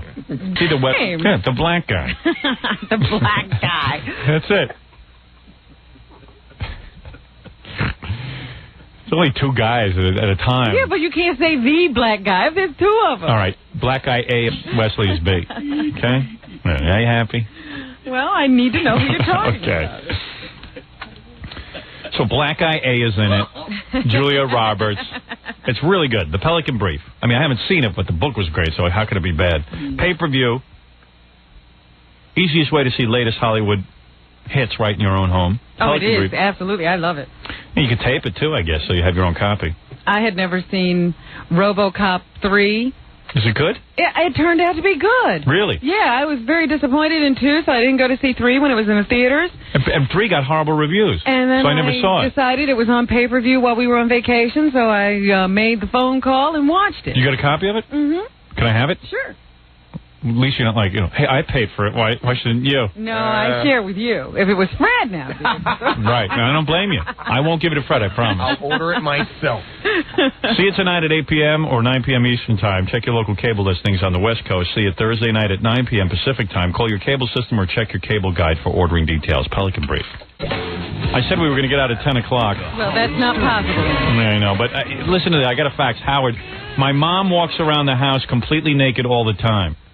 We share a rented house. I'm 29 years old. It is so natural to me. I don't even notice. Sure.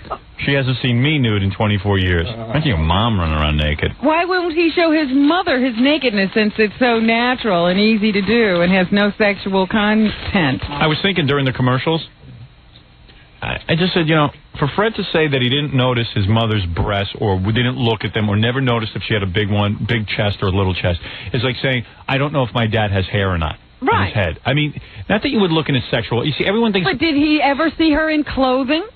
Did he notice she was wearing things? Of course. How could you not notice her blouse? It's absolutely absurd. Fred, in fact, did notice his mother's chest. Of course he did. Probably obsessed on it, and because he obsessed on it, can't even admit to this day that he noticed his mother's chest. I've taken a shower with her since, so it's okay. No, you haven't. I feel that he was aroused every time he looked at his mother's chest. Right. And he had to suppress that feeling. Yeah. Does your mom have a big chest, Robin? Yes. I'm supposed to say, no, I didn't look at it. Oh. Baloney. How could you not? Is it soft? I don't know. I didn't touch right. it. Sure. Sure. I didn't go that far. Is her dad hung? That's what I want to know. I'll tell you, my mom I saw my mom's, chest naked. Uh-huh. God, it was huge. Where did you see that? She stepped out of the shower one time. Her areolas were gigantic. Now, what do you think Fred would have done? Oh, Fred would have jumped out a window. Absolutely. But I remember, some of my mom's friends had really big cans. Yeah. And so I used to have crushes on my mom's friends. Really? Yeah. I had a big crush on Estelle Sickles. And you're willing to say that? Sure, why not? When I was growing up, she... Do you still see Estelle? Well, I haven't seen her recently, but I see her daughter Margie once in a while. Lives in Philadelphia, but I remember going over there every once in a while, or she'd come over to the house to visit my mom, and she's like this really super intelligent woman, does the New York Times crossword puzzle and everything. And her and my father used to have all these intellectual discussions. Yeah. That my mom didn't know what they were talking about, because my father's much smarter than my mother. And well, it's just a fact. How come they can't have different kinds of intelligence? Yeah, my mom's good. Interests. My mom's smart about women's stuff, like about shopping and junk like that. my mother puts my father down for knowing what's in the paper. She goes, it's unnecessary information. No, That's it's just right. that she can't get it. Can't grasp. Right. So, and Estelle was a substitute teacher, really smart. But she had a really good body. She was your father's smarter than your mother. She is. Simply based on the fact that she doesn't have the same interests. Oh, please. My father's very, very bright. You could ask my mother; she'll tell you. My mom. You mean your mother couldn't do that stuff if she wanted? My dad built our first television set. My mom picks out broccoli at the supermarket. All right, you can't build a television set. Are you unintelligent? Yes. I am. I'm not a bright guy. I don't propose to be one. All right. At least you use the same measure. Yep. My father's a lot smarter than I am. Okay. So, I got my mom's genetics. I'm as dumb as my mother. You're good at woman stuff. And I got big cans. You're good at woman stuff? Yeah. Is that what you're saying? You should see me pick out a cantaloupe. I can tell just when it's ripe. You can just feel the top of it, and it feels very mushy. Yeah, you smell it, and you press that little thing in the top. Yeah, the navel. But, I remember Estelle would come over the house, and not that she was trying to be sexy or anything, but she had, I thought she had a really nice body, and then she had really big breasts, and she wore, V-neck shirts and stuff. Ooh. Plunging necklines? Yeah, but, she had a nice bosom. I would have loved to play topless Scrabble with her, but I didn't dare ask. But I think my father was even attracted to her. That's why he was having those discussions. Yeah, I always thought my dad was attracted to her, too. Well, you can be attracted to someone. You don't have to act on it. Yeah, well, I don't think he ever acted on it. Because Herman Sickles would have kicked his ass. Because he wasn't smart. He was a brute. Yeah. But, I don't know. He wouldn't have acted on... I mean, he doesn't even act on my mother. So I don't think he'd act on Estelle Sickles. But she was, really kind of sexy, I thought. And, very intelligent.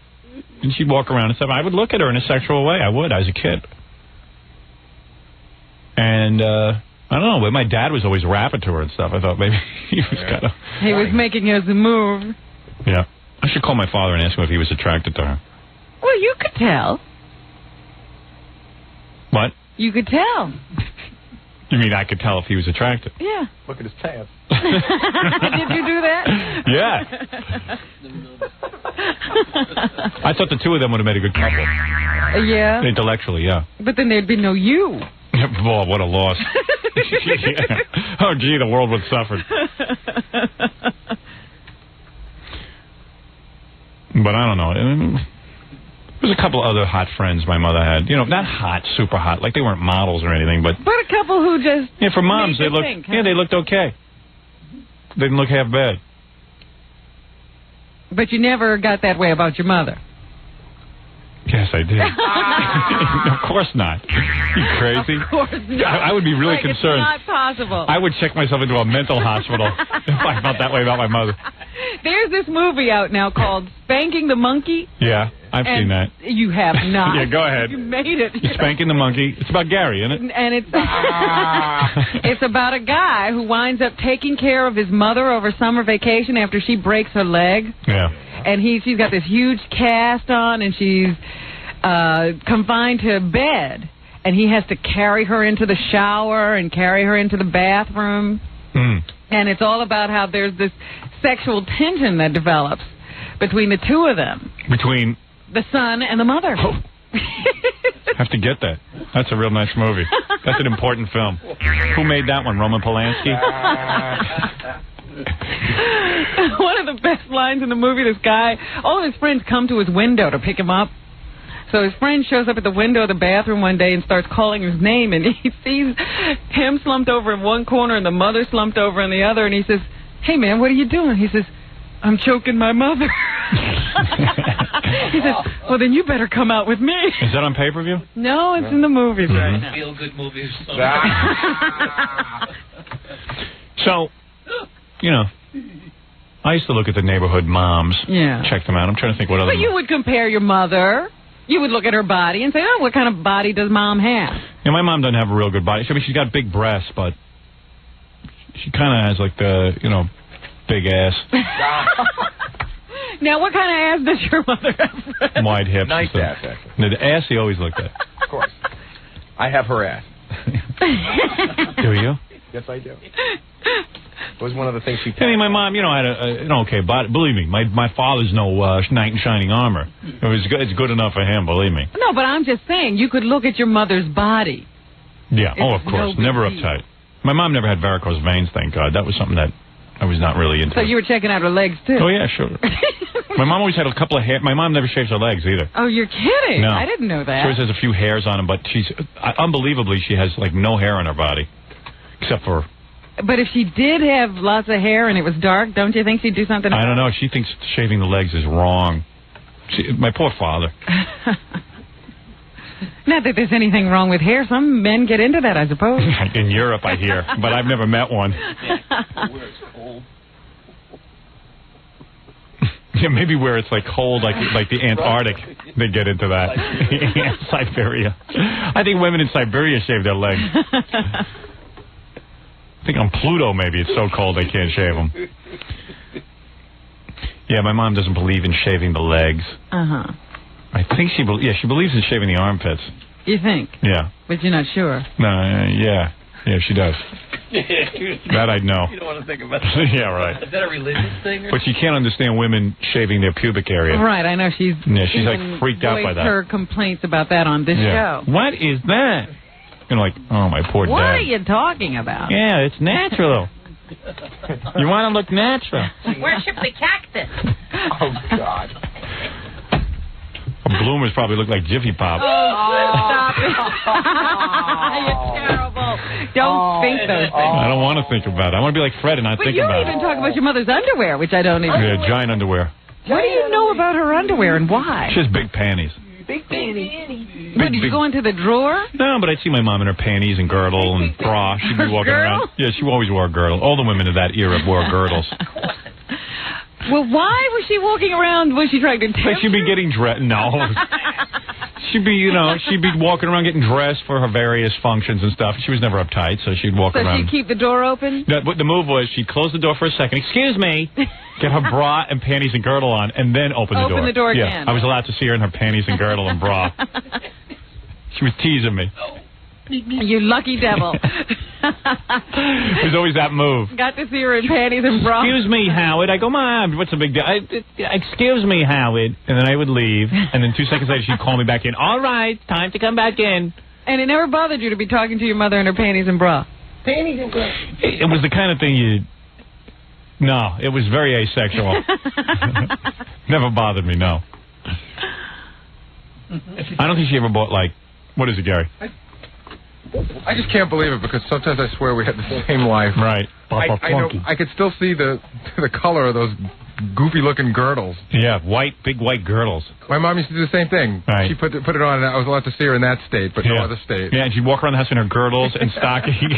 No snaps that if they snap, pull somebody's eye out. Yeah.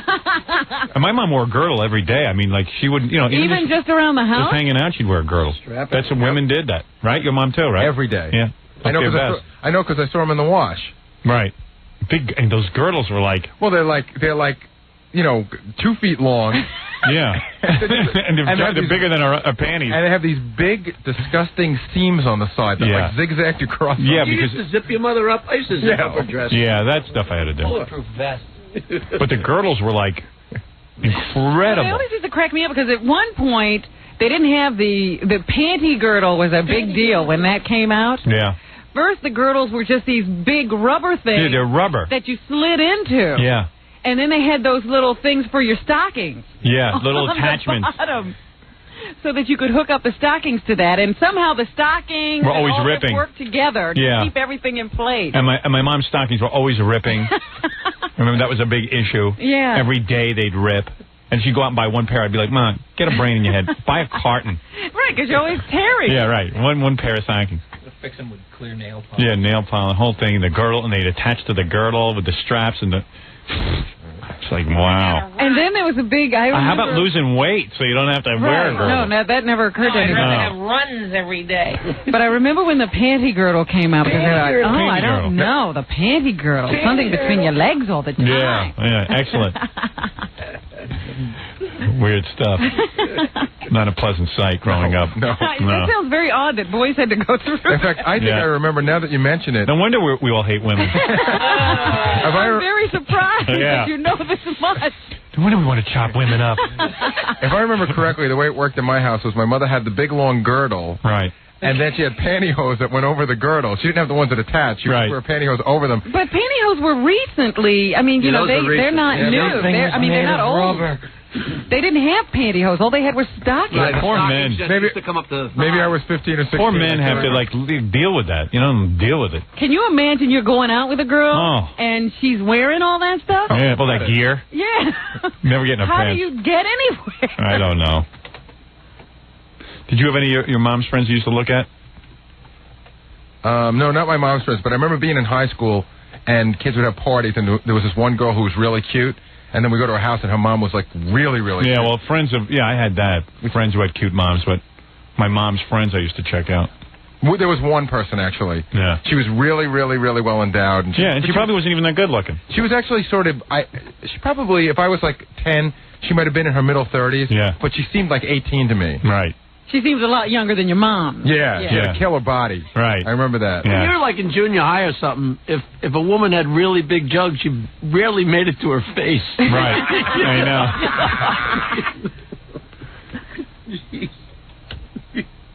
Yeah. But no, this woman was like she was a friend of mine. Yeah, I was also kind of, I like my mom's friend, Estelle Hurwitz.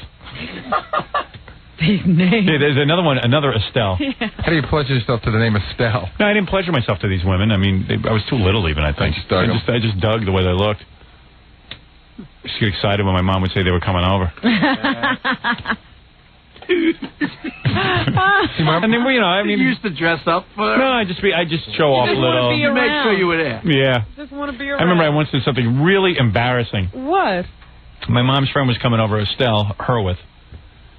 And I thought she was kind of sexy, so hair had just come out. I was older now at this point.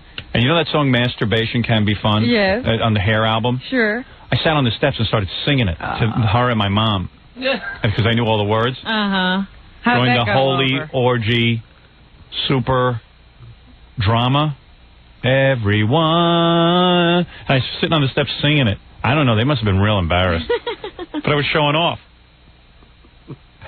Did they react, or did they just ignore you? They should have left. I think they just I don't know what they did. I don't know. Did you get through the whole song? Yeah. I was just a goofy kid. When you did stuff like that, did your mom, like, when Ben got home, did she tell him? No, nothing like that. Sex wasn't a big thing in my house. Like that, no one embarrassed anybody about sex. Just said it's not a good idea to sing the masturbation. No. It was cool. It was cool. I never got chastised. No, I never. That's what the kind of thing you want to mention. Just they didn't want to make me uptight. They didn't. No, I think that it worked in just the opposite way. Evidently. My mom's friend, now that I remember, was a model. She was some sort of model because I remember she had headshots. In Uniondale? No, she wasn't from Uniondale. Oh. She would come and visit us, but she came a lot, and she had headshots. I remember I used to see her headshot laying around the house all the time. I think she was really hot. All right, let me take a break here and let's do the news. It's 10 o'clock. I know. Do you know where your children are? Actually, it's 10:05. I was asked yesterday by someone in upper management, is there a reason the show goes to 11:30 every day? I said, I swear to you, I don't know what happened. We start talking, and I said, Robin and spends... it's 11:30. And I said, Robin spends a long time preparing the news and everything. I want to do the news. People enjoy that segment of the show, and we just don't pack everything in until 10 o'clock. I don't know what happens, and I want to go home. I don't want to be here. Were they complaining, saying get off the air? Well, they were saying our ratings would be even higher if we got off the air at 10 o'clock because people could only get us between 6 and 10. It was a whole philosophical meeting. I think you're diluting the show by... Yeah, we're being on too long. But I don't know what to do about it. I can't get off. Well, these problems aren't solved overnight, obviously. Yeah. Maybe you have to read the news faster, Robin. That's the problem. I said it's Robin's fault, really. I she read reads it very slow. fast. It's you and your All right. long drawn. We're going to do the news. I will stop the commentary when we get back. Right after You're listening to the Howard Stern Show. Okay. Robin, the news, Yes. if you would. Well, there's a couple of places in the news that we hardly ever talk about. And I was wondering what your take is on the situation in Rwanda. She's good, but I like Oprah better. That's Rwanda. I'm talking about the country of Rwanda in Africa, where they've been having this civil war. Oh, I don't know about they that. continue to have refugees streaming across the border into Zaire, and somehow or other it becomes a problem for the United States. I see. So we constantly have debates going on in Congress. What should we do about all these refugees and the fact that another African country is being overwhelmed with this population pouring through its borders because they're afraid of the new government becoming violent against them. There's these two warring tribes, the Hutus and what is it, the Tutsis? The Hutus and the Tutsis. I like hearing the newscasters go, the Tutsi tribe, and I'm like, ooh, boy, is that far removed. I'm like, I wonder if it's a pool day. As soon as I hear Tutsi tribe, I go, I don't think this has much to do with me. Tutsis have taken over the government, and the Hutus are running. Hutus and Tutsis. Because they're afraid they'll be when you see wiped out. You see like an anchorman go, the Hutu and Tutsi. It's just funny. Hutu on first. What's on second? It's I know that story's been coming on TV a lot, and I see like a lot on little African kids with flies around their head, falling in the ground, and their big bellies and all that. Yeah, and stuff. it bums me out, so I always tune the channel away, so I don't know what's going on there. And it's even though they can't spell their own country, it's called Rwanda, and there's no O. No O, yeah. RW. So it's I don't think we'll ever get involved there as a country because they have talked about a military presence occasionally. Won't happen. They have nothing to offer us. Well, what did Somalia have to offer us? More flies. Yeah, we had a shortage of flies in this country. Well, we got out of Somalia quick. Haiti, same deal. They say that people there, now we've tried to deal with that problem there. They have a military government that supposedly nobody there wants. And we've tried an economic embargo, and it's working too slowly for some. It's really weird, all those Haitians trying to get out of the country. Now I know why they call it Haiti, because even the people who live there hate it. So that's another problem, and people keep talking about a possible invasion of Haiti. Well, let's hope those people get here so we can have more Haitian cab drivers. You like Haitian cab drivers? Yeah, they're fabulous. There's a shortage. I had no idea you were so partial. Yeah, they all seem to come to New York and drive cabs. And they're so familiar with our country that they have no problem finding anything. It's a perfect occupation. No, I'd be embarrassed to be a cab driver because I have no sense of direction. I don't know where anything is. Yeah, you're like a Haitian. Yeah, people come over here. They have no sense of shame. Hi, can you take me to the World Trade Center? Where is that? You tell me where to go. Don't tell me. You tell me where to go. Yeah, right. That's Which way you like to go? Alphabet City. No, hey, I'd like to go to the World Trade Center. Where is that? Very good. Come up here and drive for me. 2 weeks ago, was it? About 2 weeks ago, I said I needed to go to Columbus Circle. Two. Which is that, the one after one? And the guy said, you mean Columbus Avenue? And I said, no, Columbus Circle. Yeah. And he said, I don't know that. And Yeah. I said, you've never seen the big statue of Columbus? I mean, I wouldn't know how to get you there, but I just think if you're driving a cab, You should know. can you imagine that there are cab drivers who have found, like, they're difficult, like, this is a very difficult job for them, they have to really excel? Like, you would think cab driver would be the kind of thing where anyone could do it if you're But down you on your always luck. think that the Haitians had to jump onto a boat in order to get here, and Yeah. if they could do that, surely they'll be able to figure out Manhattan. Yeah, if you get on a boat and use a compass, you should be able to find Columbus Circle. I like the cab drivers now that go and buy pot while your meter's running. Oh, no. Oh, yeah. I've not seen You that. stay here. I'll be back. I go buy pot. I've seen them stop to make the call. Yeah. And they find French radio stations on the radio. Yeah, I know. In the They, cab. I think they sell them Haitian radios. How could that be? Well, Unbelievable. I've gotten into cabs that have the Arab music. Yeah, but they appear to have different radio stations than I do. And I can't have find mine. that. I can't find Arab music I know. or the Haitian music, the Haitian radio station. And they have it. It's not like that. You think, okay, maybe there's a station that plays that for an hour a day. They have it 24 hours a day. And then yesterday I got into a cab. I love to see what the cab drivers are listening to. Right. Got into a cab. The guy was listening to some all-religious radio station. And I said, the religious radio announcer just tries to hypnotize you. Yeah. He just keeps saying the same thing over and over again. You are not converted by living the Christian life. You are converted by the Spirit. Right. I'm converted by the Spirit. Now get out of my cab. I will do as you say, radio. I can no longer drive because I listen to you. The radio told me to go there. 15 minutes of you are converted by the Spirit. You are converted by the Spirit. You know, it's amazing they can find Haitian radio, and they can find the United States by rowboat, but they can't find Park Avenue. It's just amazing. There's a blind spot there. Yeah, so all those countries, Haiti, Rwanda, Somalia, They all have I tune the channel. I tune in the news. You're just right out of there. Yeah, and I just see like little Africans with flies around their head and bloated bellies, and they're half dead laying in the street. And I just go, I'm not going to deal with this. I'm just not going to deal with it. I'm going to go out and sit by my pool. This has nothing to do with me. Right, I'm going to hide my head in the sand. There's a crown on the dashboard full of smelly deodorant or something. Yeah, right. What is that? Mr. Poppy. What is Mr. Poppy? I don't know what it is, but it's Poppy. But It's deodorizers that you only see in cabs. How about those chairs they have? Those beaded wood bead seats. For your back. Torture seat. You know you can buy those for $2. Yeah, and they break, so they have to keep buying them. Apparently that saves them for Yeah. some reason or other. You get into a cab and it's like you're in another world. One day I got in, and the guy had statues on the dashboard. You know, these Had a little bird religious statues. Right. So it's like almost got an altar. Right. Sitting right up there under the mirror. Well, you need it if you drive a cab here because someone will shoot you in the head. A rectory on wheels. Right. You want to take confession? Yeah. And you ever see some of the statues they pray to? It's like the Virgin Hippo. Yeah, I mean, it's like people you never saw before. Like you know Jesus. Yeah, it's the 6 I arms. don't know who that is. He's got elephant ears. rainbow over his Yeah, head. right. And they get real mad if somebody smokes in the cab, but meanwhile you're like sitting in somebody's armpit when you get in there. Oh, it's great. It's In like, the especially summer? when the guy doesn't shower. Yeah. It's like one time in the wintertime, I saw a cab that was coming down the street with the windows open. I go, now why would they be open? I got in the back of the cab. It was like, boom. And I'm surprised you noticed that and you don't notice your mother's chest. That I noticed. I noticed the smell. The other thing that bothers me about cab drivers is those guys who wear the full regalia of their own country and they have their heads wrapped up. Yeah.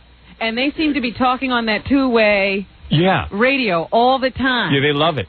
They're constantly in conversation the whole time they're driving. Yeah, and you don't know what they're talking no, about. they could be talking about you. Every New York cab has that little two-way.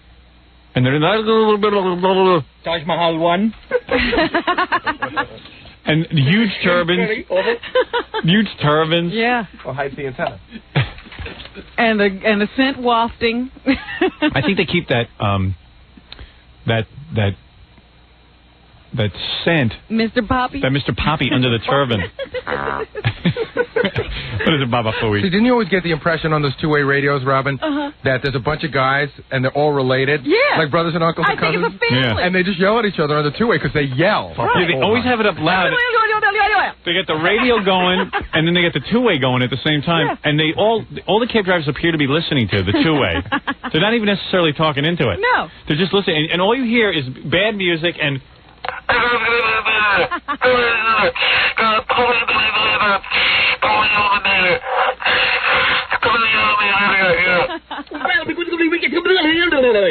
Yeah, because I don't even know how they could understand what the other person is saying with all that static. But every once in a while, a guy picks up the thing on the two-way, and he gets really animated and starts yelling. Yeah. Like, I told you idiot. This Yeah, is what it I know. sounds like. I don't even want to. And all you get to do is say your destination. The rest of the time, he's involved with that two-way radio. Yeah. Whenever you get in the cab, you have to say, when you say the street, you have to give it as 2 digits. Right. 1, you have 2. to say 60. Right. If you say 60th, they'll take you to 68th. Yeah. Right. You know what I mean? And then all of a sudden you go, yo, where you going? And they go, what? You tell me to go here. So you say, I want to go to 60th Street, 60 Street. Every morning when I get in the cab, I go, Madison, 58 and Madison. Right. Because sometimes if you say 58, they take you to 50th. They just don't understand. You say 50th and 8th. Exactly. I got in one cab. Yeah, and he's going to tell you how stupid you are. You don't know your address. I got one cab about 5 years ago, just when the Channel 9 show was at its height. Yeah. And I got in with a guy who might as well... When exactly was the Channel 9 show at its height? Yeah, Becky would know. Yeah. He should have been driving an elephant. I mean, he had everything. Right. Every possible thing. He couldn't have been more foreign. And here's a guy I'm thinking, there's no way I could possibly relate to him where I want to go. And he turns around with this big smile and he goes, Robin Quiver's big chest. That he knows. Those are probably the first English words he knew. All right, go ahead, Robin. So forget all those countries. Distracted again. Just do the news and we won't say anything. Go ahead. Let me see. We got through that. There's a big problem with rape in Central Park. Some homeless women over the last several weeks have been raped there. Where was OJ? Jackie, really. And advocates of the homeless have decided that it would be better for these people to go sleep near Gracie Mansion. Yeah. So they have been giving out flyers and subway tokens to show people where Gracie Mansion is, the residence of the mayor. So sad. And to give them a way of getting there with this token so that they can go over. They said at the very least, there are police patrolling around the mayor's house. So if you go over and sleep over there, you might be better off. You might not get raped. The city is doomed. We now have to find police to cover the homeless. And speaking of the homeless, remember the madman of 96th Street? Yeah. This is the guy, Larry Hogue. He was even profiled on 60 Minutes. Very famous man. Yeah. Hey, Larry, how you doing? Why do you stand on the street waving your arms and yelling at people? Robin Quiver's big chest. He was often, found lying right in the middle of the street or not avoiding traffic, jumping in front of buses and harassing people who lived in that neighborhood. And yet we couldn't keep him off the street. We kept locking him up for a little while, and he'd get off the crack, and he'd seem like a reasonable man, and then they put him back out in the street. He'd get back on the crack and then go crazy again. So now I have to announce to you that Larry Hogue is going to be a father. That's good. Where's the woman who made it with him? This is the best thing I've ever heard. He has a love child. I'll bet you the kid grows up to be a Harvard professor. I said, this is what the problem is. We have fathers who are known as the madman of 96th Street. And no one's embarrassed to mate with them. The woman is Brenda Gonzalez. See. And they made this child on his weekend passes from Creedmoor, his mental facility. That's good. This is, believe me, don't laugh because you go to the ghetto now, mostly this is what's going on. Madmen and madmen and women are mating. Well, women must be very desperate. They even sleep with the mentally ill. He's a good man. Well, he's got money. Remember, he had a AAA credit rating. Well, that's right. And lots of money in the bank. That don't sound crazy to me. He's a catch. So anyway, he's going to be a father now. I just thought I'd announce that so that everybody can get ready by present. Didn't she used to date Larry Ratso Sloman before the madman of 96th Street? Yes, and she said the madman was a much better guy. There you go. They say that the preliminary tests of the bloodstains found on the door and the interior of O.J. Simpson's Ford Bronco have failed to turn up evidence of the victim's blood. So let him out. He's innocent. I just tell you, what's going on. Lucky break. Hey, listen. So if there's no victim's blood, that could be just what O.J. said. He cut himself shaving. O.J. had his period. O.J. Meanwhile, the people who work for O.J. are trying to cut his expenses. I see that he is dropping his membership in a number of country clubs. O.J. used to run around the country playing golf. What a life he had. And so he's taking a leave of absence from a number of these memberships. One in New Jersey. They say he was the first and only black to ever belong to this particular country club. He was sponsored, or whatever you call it, by the head of the Hertz rental car company. He was an acceptable black, I guess, for the country club. But only. The only one. The only one. The only one in America they could find. Don't say that too loud. He doesn't know he's black, O.J. Although now he's finding out. He's identifying greatly with black people. No, I don't say that O.J.'s identifying greatly. His lawyers are. Everybody's identifying with him. I know. It's weird. He's innocent. I've never seen so many people who are black. The new polls, whites by 60-70% think O.J.'s guilty, but only about 35% of black people do. Of course. I've never seen anything like it. People are identifying with criminals. O.J. was set up. In fact, I had friends who told me that in Baltimore, at least, I don't know where else you might hear this, but in Baltimore, Dick Gregory, the comedian, he used to be a comedian. I don't know what he is now. He's a nuisance. Yeah. Dick Gregory has been talking about the O.J. case. Yeah. And he said... He wants to put O.J. on a diet. So he can slip through the bars. Right. He says that O.J. was framed. Oh, he knows now. By a country that doesn't want black men to be heroes. Oh, for God's sakes. So, of course, that had to happen. Larry Hogue makes more sense than Dick Gregory at this point. And I think O.J.'s arraignment is coming up. So there's always more O.J. news. Framed. Two women. They won't show those pictures on TV. I am so furious of this woman and this man laying there butchered. They say if you saw the pictures, they'd hang O.J. tomorrow. And well, only 3% of blacks think O.J. should get the death penalty if he is guilty. I see. You know, when those cops beat up Rodney King, they showed that tape every night. And people wanted the death penalty, and Rodney King wasn't even dead. Right. But you can't show the pictures of these two people laying there dead. Can't do it for some reason. Don't know why. Don't want to prejudice anybody. Yeah, O.J. won't get a fair trial. Well, then why did the cops who beat Rodney King, they didn't get a fair trial then, you're telling me? That's right. Their sentences should be thrown out. Exactly. Exactly, Robin. I agree with you 100%. Thank you. You have to have equal justice in this country. Yeah, sure. Or none at all, which is what we have. President Clinton is still trying to work out some kind of a health care program for the United States, and his initial plans were to have universal coverage, but yesterday when he and Senator Bob Dole met with governors from across this country, it became apparent that universal coverage is not what we're going to get. Here is Bob Dole. So this idea out there that everybody has to be covered immediately, in my view, is going to be a very tough sell. And the president, in response, seeing that he's at a roadblock here and he's not getting anywhere. Social Security has 98%. You've always got a few people just walking around out there, so it's impossible to have 100% coverage of anything.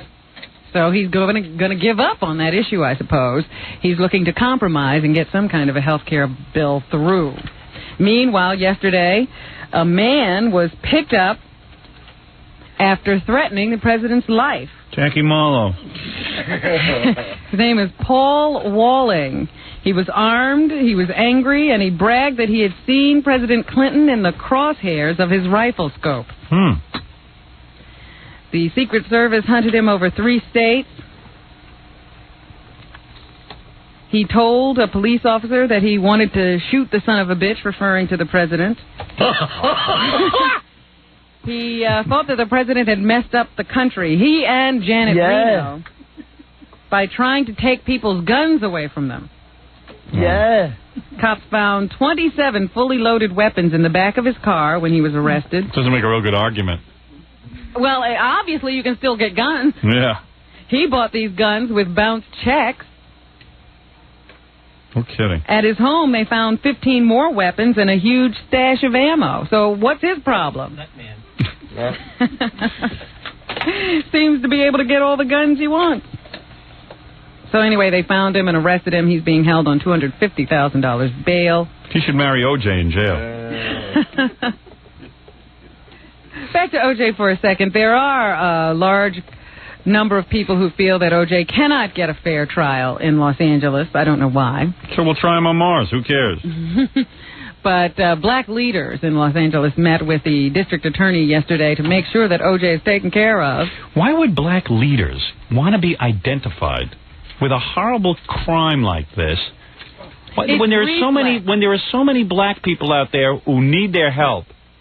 It's a reflex. They see TV cameras, they have to go there. And how embarrassed must they be when they see themselves? They're not embarrassed. No, why would they go again and again and again if they were not embarrassed? We are worried about the O.J. getting a fair trial. And who cares? If Right. gets a fair I mean, there's two dead bodies there. Don't distance yourself. O.J.'s got plenty of legal help. See if O.J. is innocent or guilty. This is what black leadership is running to, the O.J. case. Run to a guy who's trying to get a loan from a bank to start a business in the black community. For God's sakes, use your head. So anyway, Gil Garcetti felt it necessary to address the press yesterday and say that, hey, we're doing everything by the book here. You got that tape? Mm-hmm. Gil Garcetti? Yes. District Attorney of Los Angeles. No, I don't have that. I didn't give that to you? No. Oh, well, then skip it. All right. You know, if you're gonna find a black criminal that has a chance of being innocent, as opposed to. But why concentrate on criminals? I don't know. I don't know what the agenda is here. Everyone is worried about criminals. The only time you see black leaders is when a crime's been committed. Especially one as heinous as this. But O.J. certainly doesn't need the help of black leadership. No.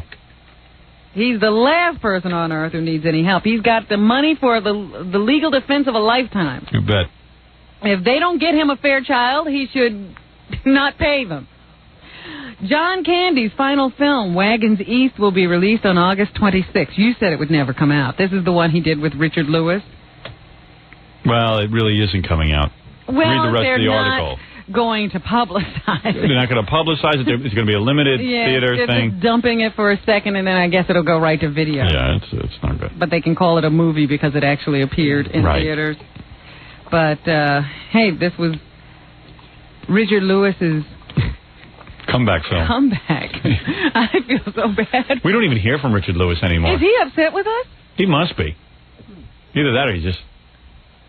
I might be ashamed. I don't know. Things aren't going well. Poor John Candy was only 43. Ate himself to death. Big fat slob. John Goodman should take a look at this. Yeah. John Candy, great actor, but... Be careful. What are you going to do? Suicidal.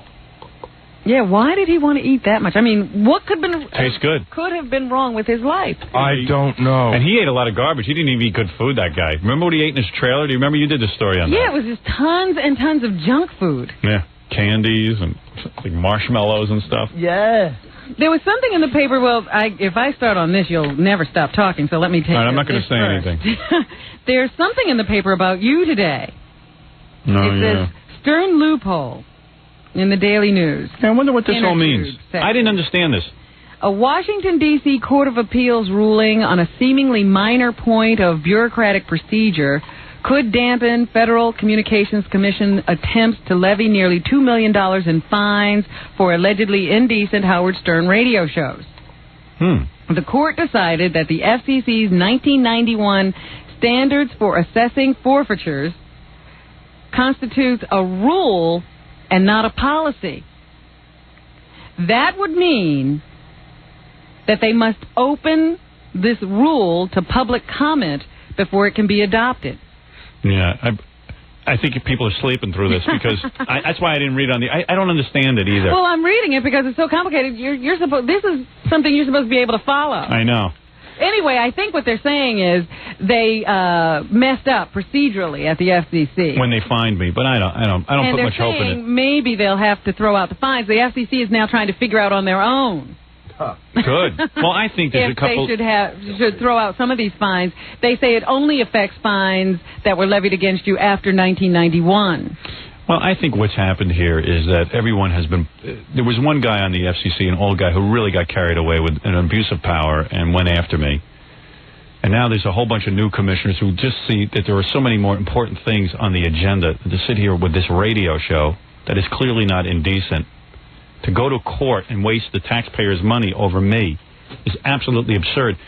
So maybe this will be a way out of it. I don't know. I don't have much hope in that, what you just read. Well, they also say that there are some new members on the board, and this could be a test of how they're feeling about you and the way you broadcast. Well, I got a feeling that these people have some sanity. I think that they're a little bit younger than 81 years old and are seeing things a little more clearly in this world. But who knows? I can only hope. If I would go feed the Africans in Rwanda before I'd worry about this radio show. And finally, CNBC says they're going after Johnny Carson to replace Tom Snyder. Yeah, and Santa Claus, too, I hear. Tom Snyder, the world's worst, and Johnny Carson is going to make his return to television on CNBC. Johnny Carson is going to get a radio show with pictures. Sure. Take Johnny, feed him to the Africans. That'll be a better show. Yucky. And George Burns, they say, is doing okay. Is he? Good. God bless him. He fell in his bathtub last week. The doctor put him into the hospital just to make sure that nothing... You know, they have to do this because George will never be hired again if they don't assure everybody that he's not dying. I'm 50 years younger than him, and he's doing better than me. So when they put George in the hospital, that could threaten his livelihood. They have to explain to everybody, no. We just wanted to make sure that nothing was wrong with him, either inside his head or outside his head. That's all. Yeah. So George Burns, still alive and kicking. He's getting a show on CNBC. You know what CNBC does? They don't get any publicity. So sure, they issue a press release and they say, we're going to go after Johnny Carson. And everybody writes it up because there's nothing to write about. All they did was make a call to Johnny's agent. It's not like they're in talks or anything. Yeah, Johnny's agent. Johnny's agent is sitting by the phone waiting for Johnny to call. He's trying to get in touch with Johnny himself. All right, very good, Robin. Thank you. And that's what's happening. And we'll see you tomorrow. Remember, 1-800-52-STERN. Give it a call. Order the tape before we take it off the market. And also, you get the Leroy Neiman poster with that. $39.95, $4.50 shipping and handling. You must be 18 or older. Brought to you by Infinity Ventures and me. Jackie Platinum Joke Page Martling. Order Jackie's Wild Comedy CD. It's $10 plus free shipping and handling. The price includes the full-color Jokeland catalog. All you have to do is dial 1-800-323-5464. Thursday night, August 25th, Jackie will be at Rascals Comedy Club in West Orange, New Jersey. If you want some information on this exciting show and samples of Jackie's CD, you can call his special hotline number, 516-922-WINE, W-I-N-E. Congratulations to you, Jackie. Fred Norris Band, Sunday, 8 p.m. at Wetlands in Manhattan. Proceeds will benefit Hale House. Fred Norris on the... Gee, I'd certainly love to support that charity. That means going to see Fred. I can't do that. Sorry, Fred? I'm not the only band there that night. You went to see that movie Fred was in? Yes. How was it? Well, it's not the world's greatest movie. There's no Last Action Hero. Right. Thank God. Yeah. Thank God. It's sort of like a classier Motel Hell. I see. If you remember that. Never saw that either. Very classy. Was Fred good in it? Fred acts like Fred. Well, that's not bad. Fred is a very quirky kind of guy. Yeah. Does he play like a crazy man in this movie? Yeah, he plays... No, he doesn't play a crazy man. He plays a bartender at this, sort of out-of-the-way island kind of community where people are always hoping tourists will come. Yeah. And so they're all kind of quirky, I see. in that New England sort of way. And Fred's perfect for his part. I see. Well, that's a positive review, even though you are at odds with him. I'll take that. Well, I looked at it like he was a stranger. I see. That's the only way I could be objective. Hey, don't forget to buy Stuttering John's CD on Atlantic Records and stores everywhere. To get on Stuttering John's mailing list, call 609-546-STUPID. Fred, where does one see that movie that you're in? Actually, believe it or not, I think they're going to be in a couple of film festivals. I'll let you know when it happens. All right. In other words, it's not in the theater. No. If you're planning a wedding or summer party and you need a great DJ... It's funny to see Fred's name. It comes up in the credits. Big Fred Norris. Made me laugh. Call Scott the Engineer's Rocket Entertainment in the New York tri-state area. Call 718-BAG-5040. 718-BAG-5040. We'll see you tomorrow.